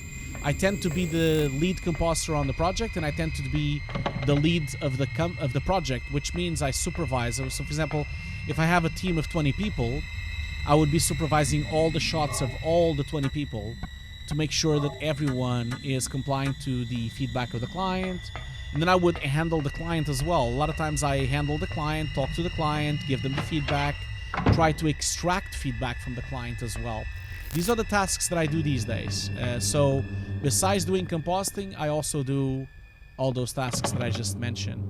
I do not do 3D, no. 3D is something that I reserve for 3D artists, you know, so that's what I do. Like, I basically hire people that are better than me to do those kind of things. I could probably get away with some 3D, but I'm not good enough. You basically want to hire specialized people to do these kind of things. You cannot do everything. That's, I can tell you. I am mostly specialized in 2D and working as a VFX supervisor. So my specialization is to talk with the clients, to composite the shots, to finish the shots, to do color correction, to do editorial. Those are the specialities I have. And that's why I was the head of Nuke at the mill, and I was the VFX supervisor at the mill, because I was good at that. In 3D, I would not be good enough, so I would never venture into that kind of tasks, you know. So you really want to know what you're best. Like, usually all artists specialize in something, and that's my specialization, you know. Okay, so what else do I have to do here?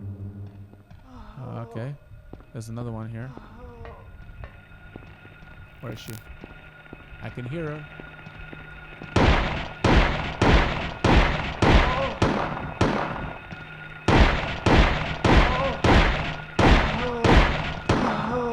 Not sure if I should be wasting bullets like this. I probably shouldn't, because I'm sure I'm gonna regret this. Should really not waste so much bullets. Okay, so I came from here. SS Track asks me, can you still enjoy watching films? I still enjoy films. I can kind of lock out of it, you know.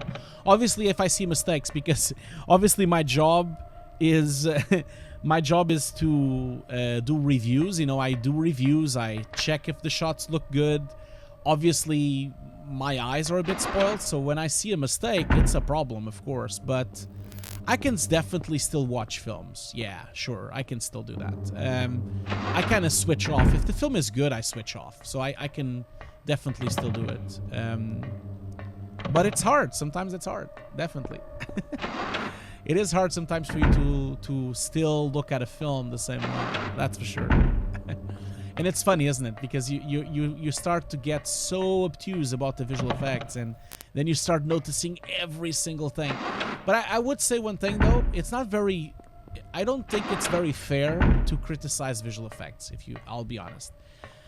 Why do I say this? I don't think it's fair to criticize visual effects because I've been there, man. I've been in really high-end projects. I still do high-end projects. I'm currently working for Sony PlayStation.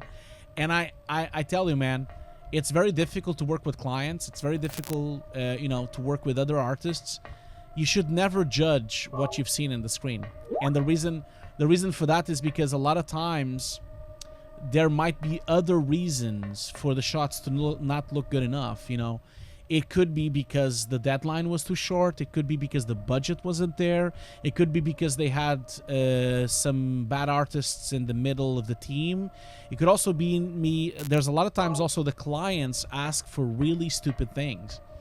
Sometimes the clients have very bad taste. Sometimes they request things that you just think to yourself, oh my God, why does he want that? So whenever you look at a film, of a CG film, never judge the quality of the film, because you'll never notice the circumstances of how the shot was done.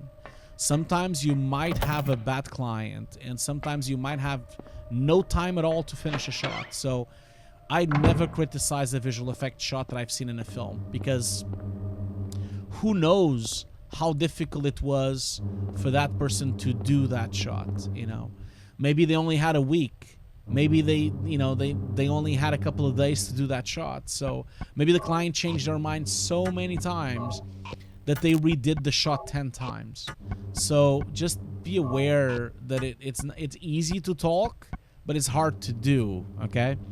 This is why I hate that YouTube channel that just jokes with CG, because it's just so important, you know, to understand that there's other problems in a company, you know.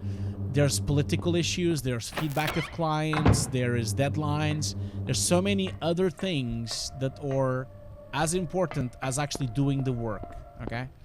That's why I'm mentioning this to all of you, because a lot of people think it's easy to criticize, but it's hard to do things, you know, so... It is true, yeah. It is true. That's true, TCC80. I mean, it's just... People forget that like being a good composer is not being good at compositing. Being a good composer is being good at handling a client, at delivering in time, at delivering high quality. It's so many things besides the software quality. If you're a good composer, you're not just a composer. You have to be a client. You have to handle the clients. You have to do so many different things, man. It's definitely not easy, you know. I just wanted to, for all of you to understand that, because a lot of people forget these things, you know. Okay, so I think I'm a bit stuck though, but I don't have any questions at the moment. Oh yeah, the channel that jokes with visual effects is what's the name of it? I have to go and look real quick here. I have it here on my thing here, on my YouTube. Let's just double check here. Corridor something? CG Corridor? I think that's the name. I think it's called CG Corridor, isn't it? CG Corridor, something Corridor. I just can't remember the actual name. It's something Corridor. Let's see here. If I scroll through my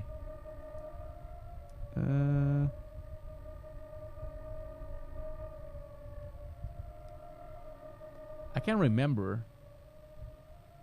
Yeah, Corridor Digital, that's right. So Corridor Digital jokes a lot on visual effects, and I just don't think it's really fair, because they don't really recognize that sometimes it's so difficult for you to handle clients, and especially to handle deadlines, you know.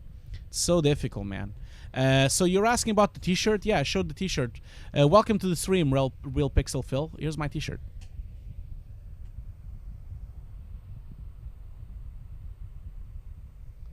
It's a fitting t-shirt for the game that I'm playing.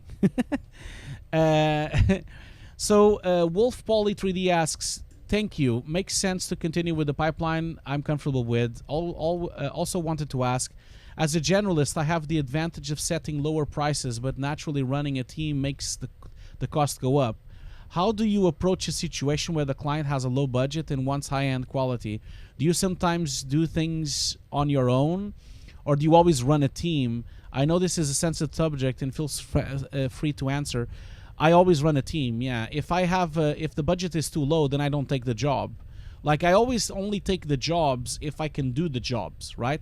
If I can't feel that I can make a job, then I won't take the job. You know, that's simple. A client has to understand that they need a budget to do a project. So, you know, it's not like they can just make up a job. So it's all about client expectations. It's all about like client management. Client management is an incredibly important thing to do that people sometimes forget, you know. So yeah, so Crane, the Crane is asking like, what channel is that? The channel is called Corridor Digital. SS Track asks, what 3D tracking software is good enough for production? Nuke's 3D Tracker, Sentai's, or 3D Equalizer? Or 3D tracking is split from our pipeline to another artist? No, I use 3D Tracker in Nuke if I just want to do a simple track. So I definitely use that, but I would say that the industry is split between Sentai's and 3D Equalizer. So as soon as you want to do something complex, when I mean complex, I mean like if you want to do something that is really difficult to track, then you want to make sure you track it with something like Sentai's or 3D Equalizer. You do not want to use Nuke's 3D Tracker for advanced shots, especially if it's a lot of movement on the shot. The 3D Tracker of Nuke is only really good for simple shots, and that's what I use it for. I use it for very simple stuff, or for projections or stuff like that, you know. And I'm completely lost again. Completely lost again, Jesus Christ. I have no idea where I need to go. I don't have a map, so it's incredibly difficult to know for sure where I should go, you know. I've opened so many doors now that I don't even know where I'm going. Jesus Christ. It's like so obtuse, this game. Ugh, god damn it. Oh my god. This game drives me nuts sometimes. I think it drives everyone nuts. Jesus Christ. Ugh, god. Oh yeah, that's right. I can go to the top floor. Let's try that. I'm assuming I need to go to the top floor since nothing else is open. I don't understand why I don't have a map, man. Oh, music is growing. That's never a good sign. Oh, okay. Oh man, more puzzles. Great. Looks like an altar. Wonder what they worship. Okay, who knows? Can I put anything in it? Let's see. Can I put this thing? No. Can I put this thing? No. Can I put the ring? No. Okay. Can I use the camera? Wait a minute. Can I do anything with the camera? No. Okay. So great. And these are more puzzles. Great stuff. What is this? Oh, Jesus Christ. What the hell? Okay. And then on the other side, more of it, I guess? Oh, yeah. Great. Oh, fantastic. Oh, my God. Oh, Jesus Christ. Like, I just... my God. I just... Okay. Well, anyway. I guess I need to look for this as well. I have no idea what the puzzle is, but... The light illuminating the darkness. Okay, so... Okay, that didn't work. What is that? The light to the future. Okay. Well, this was not helpful. Is that it? I guess it is. Okay. Well, I guess I need to look for this. But before I do that, let's just go into that showreel, because we had a showreel to watch before. So let's do that real quick here. So I had like a showreel. See here. Where was it? So Zebra VFX had a showreel. Now, Zebra VFX, I hope you don't mind that we show the showreel to everyone. Let's just open it up here.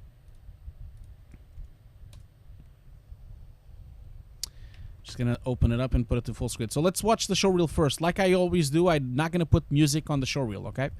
So not gonna put music on the showreel. I've seen your showreel before, by the way, but of course, sorry, not that. Obviously, no one else has watched the showreel, so I'm not gonna put music because I don't want to be claimed by Twitch or by YouTube. So let's look at the showreel first, and then we can move on with the stream. Oh, wait a minute. Quality is not very good. Let me just put this to full HD.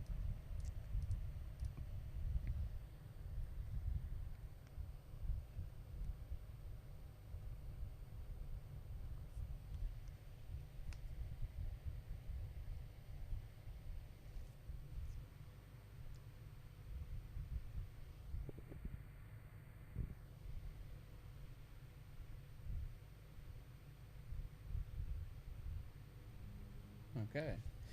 Yeah, like I said, I've seen this showreel before. And it's an incredible showreel. But it's really cool for people to watch it as well. You are an incredible artist. And we've talked about this at FMX, you know. I'm really sure that you can get a job really easily. I think the only problem you're facing right now was that you were using 3D Studio Max only, wasn't it? As I remember. I think that's maybe your biggest battle, you know.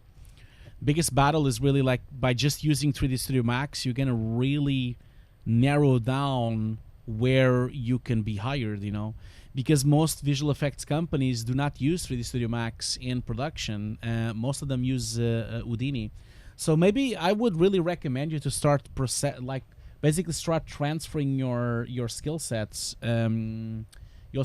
to Houdini. We've talked about that before, but I really have nothing to say negative about your showreel. It really is a perfect showreel. Like, you have your name, what you do, and it has your email and your website, which is great. And then it starts off with one of your best shots, which is fantastic. That's what you want to do. You want to make sure you start off with the best thing you have. Obviously, if I may give you one little feedback, is that it would be nice for us to know what you've done in the shot specifically. I know you say you're an effects artist, but did you do lighting as well? Because it would be nice maybe to write it on the bottom there saying effects, lighting, maybe modeling, whatever you've done to the shot. It would be probably nice for us to know.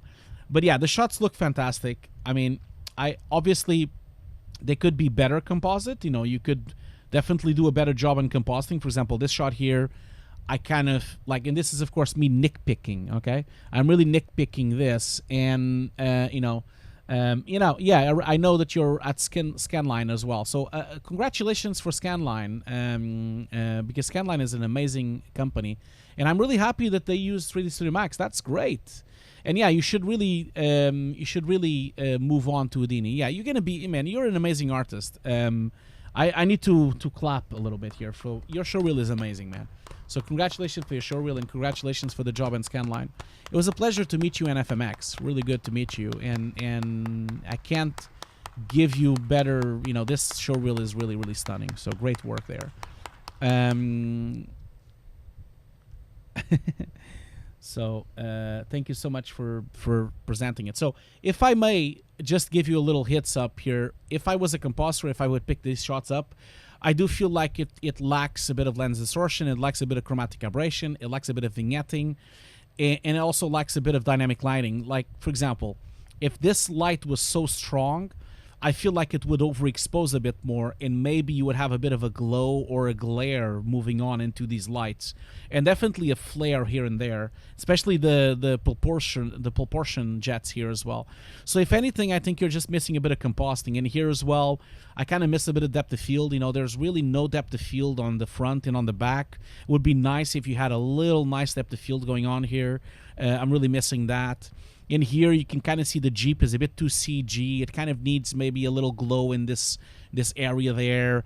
It needs a bit of nicer depth of field. So, but again, I'm really nitpicking your shots, you know, because it looks amazing. Like your shots look incredible. But if I was a composer on picking up these shots, I would definitely put a bit of would put a bit more vignetting. I would grade them a little bit. I would definitely put more depth of field.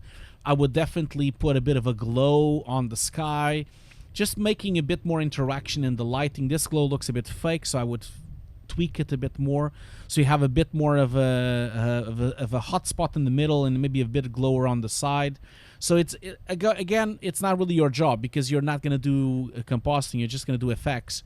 So, but I think your showreel is incredible. Yeah, some of the best showreels I've seen in a long time. So yeah, really good work, man. It was a pleasure meeting you as well at FMX. Hope we see each other as well. Yeah, I think the same problem keeps happening on your showreel. Like, I would definitely improve certain parts in compositing. But yeah, congratulations, man. This showreel is top stuff here. I have the comp files and can add up. I think you should. I definitely think you should. You know, like, I think you should improve the glows. You should improve the light interaction. You should improve the vignetting, the chromatic aberration. You want to focus your attention to the middle here. All the typical stuff. And since you're at Scanline, you should start talking with your composer friends, you know. They will give you a lot of hints of what you should do to your shots. Because from a CG point of view and an effects point of view, they look amazing. But they could look even better. You know, they could look photoreal if you take it to that extra step in CG. You know, I think you're just lacking a little couple of things in CG here, especially depth of field, atmospherics. You know, just to blend things a bit better. You know, I just feel like it's almost perfect. You know, so I mean, this explosion here was not your proudest moment. This one that happens here, just because it's I feel like it just looks a bit too liquid. Maybe you should work on making it a bit better. But anyway, like, it's just incredible work, man. I'm really nitpicking your work now.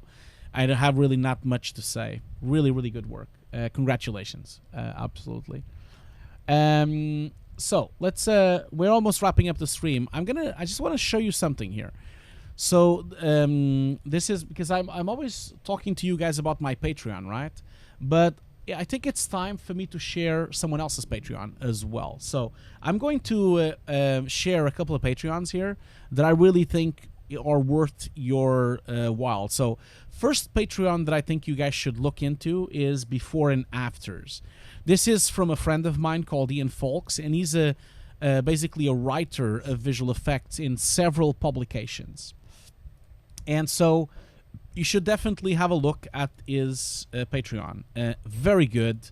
A lot of articles, a lot of special stuff from work that he's done. And it has always a lot of making offs. You know, if you go to the posts that he makes, you know, he's posting some stuff of James Cameron of ILM. He's posting some stuff about SIGGRAPH. He's posting always stories and a bunch of stuff about visual effects, about True Lies. He also talks, I think there was an article, you know, Game of Thrones, of how they'd made some of the CG in Game of Thrones. He's a really good journalist, so you should definitely check out the thing, you know. Yeah, no problem, Sebra VFX, no problem. If you want more tips, you know, I'm happy to help you with that. Just contact me, you know, we'll talk about it. Also, I would like to recommend Colin's Last Stand. So if you are a gamer and if you like video games, you should definitely check out his podcasts. His podcasts are really good. He does also the biggest podcast about PlayStation in the world. So have a look at Colin's Last Stand. Another one I would suggest would be classic movie musts.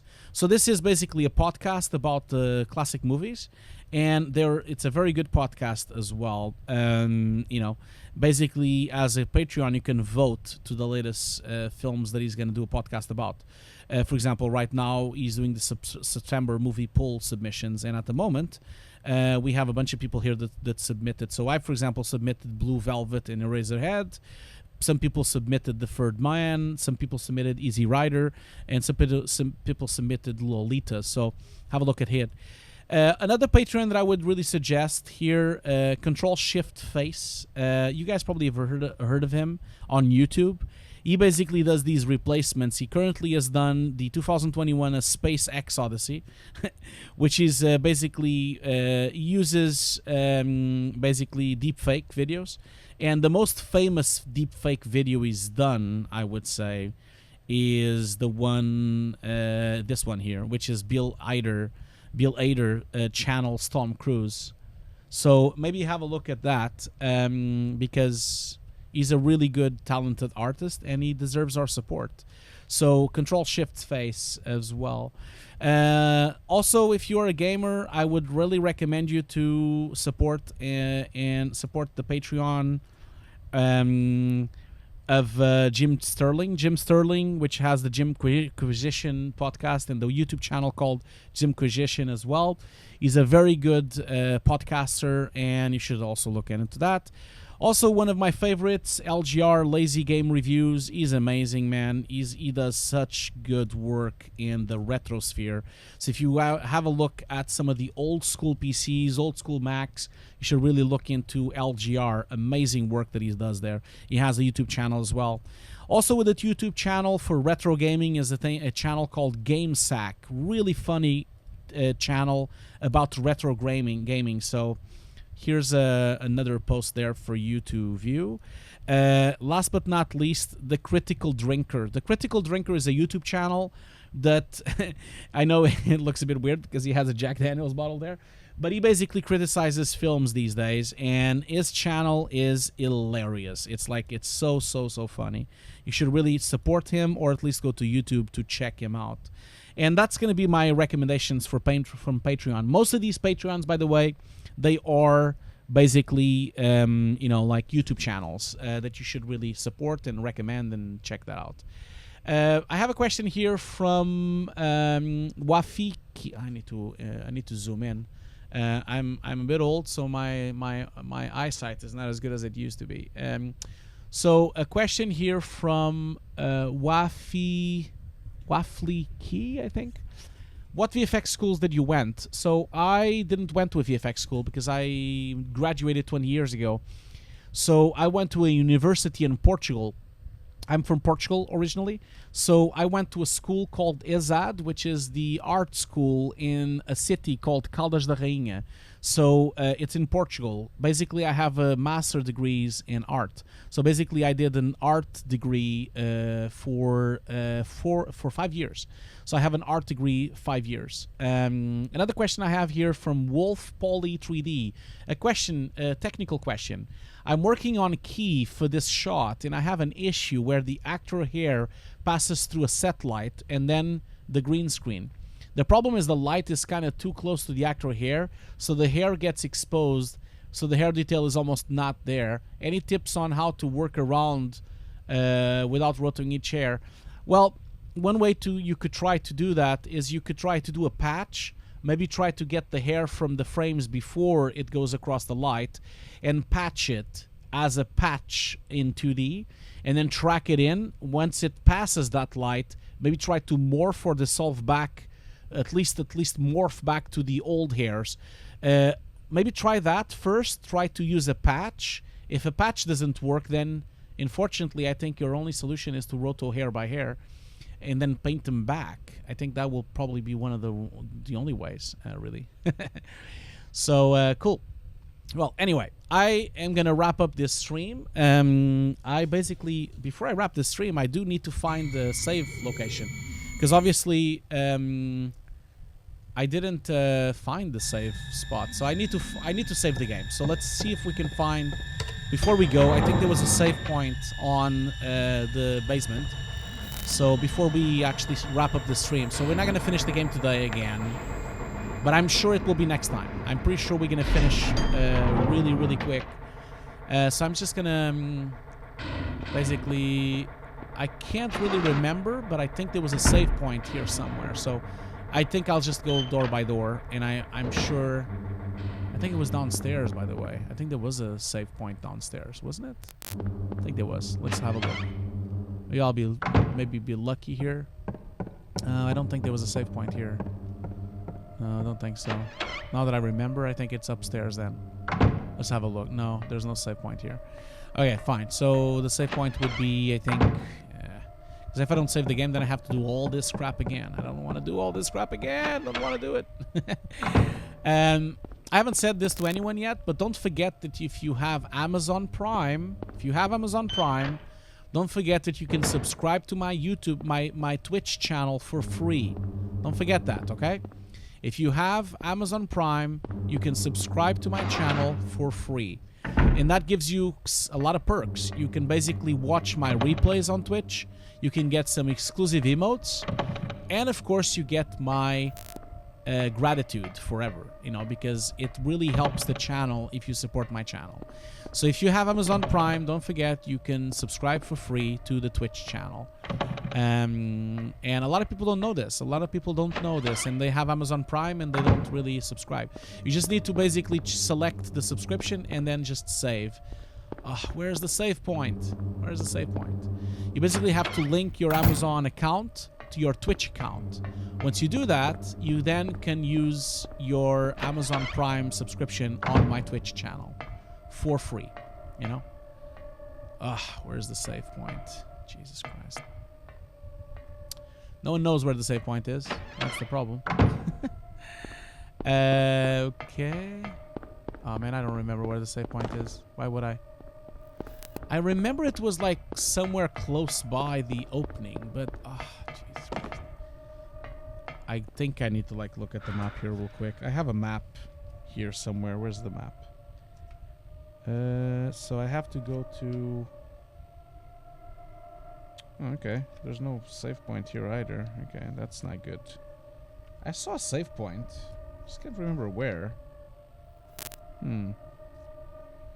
It's not good. Not good. Well, if I can't save, if I can't find the save point here, I might just do it on my spare time, because not sure. Not really sure where it is, you know. This is the problem with not having a map, you know. I don't have a map, so it's a bit tricky to find things. Well, we have more questions anyway, so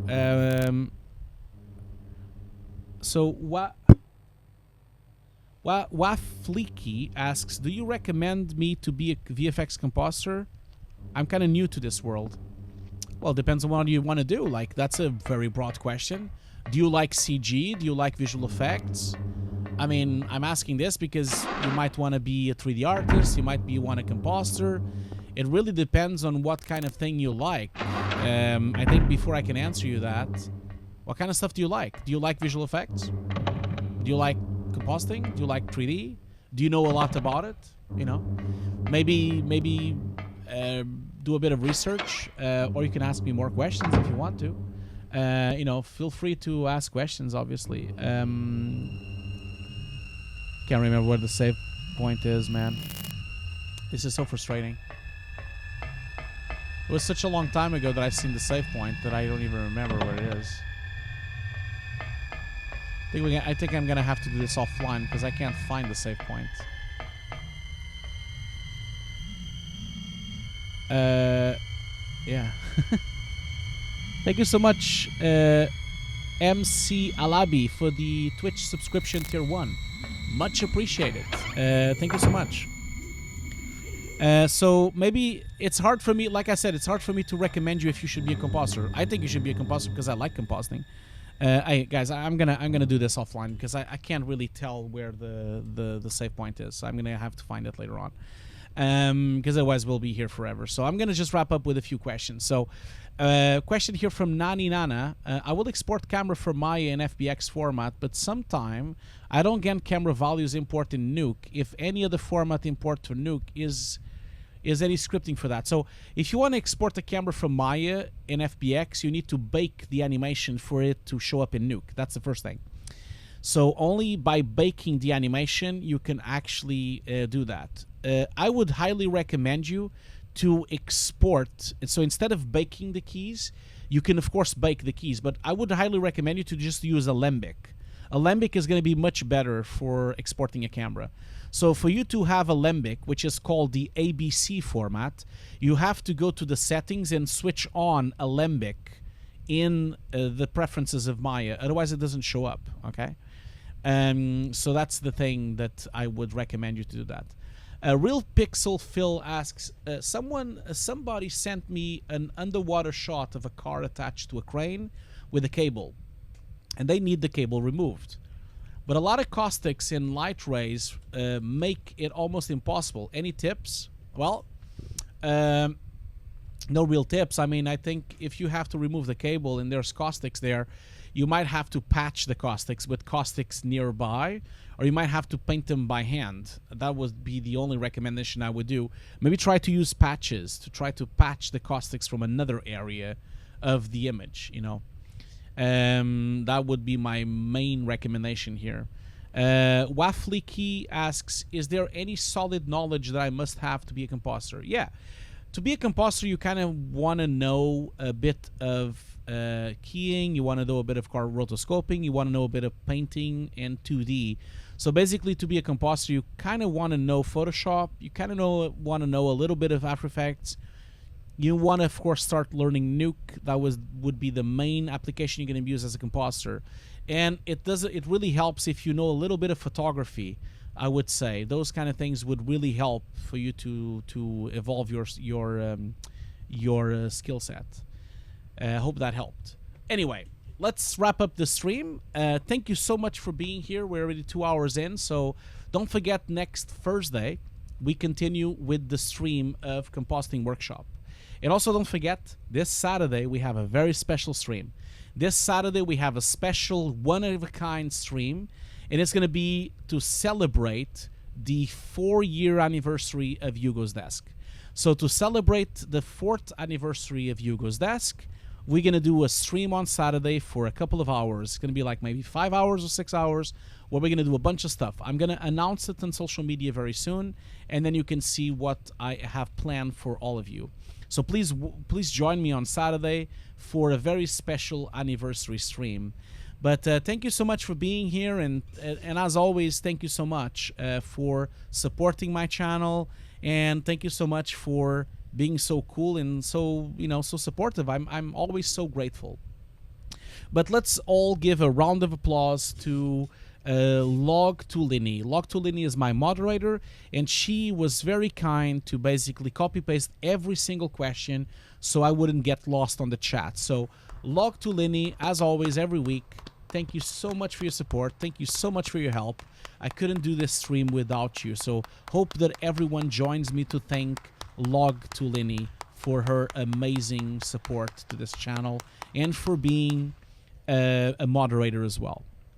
Now, I'm going to wrap up the stream with another one of my favorites. So, as you know, I tend to do this now these days. I always post like one of my favorite TV shows from my childhood. So thank you so much for joining. Thank you so much for being here. Don't miss the stream on Thursday, which is the compositing stream. So on Thursday, we're going to continue. We're going to finish the BBC workshop in Nuke. And then on Saturday, we have the anniversary stream for 4 years, okay? Thank you so much for everything. And I'll leave you with one of my favorite TV shows of the 80s. Thank you so much. And I'll see you guys all later on, okay? Bye-bye. Bye-bye.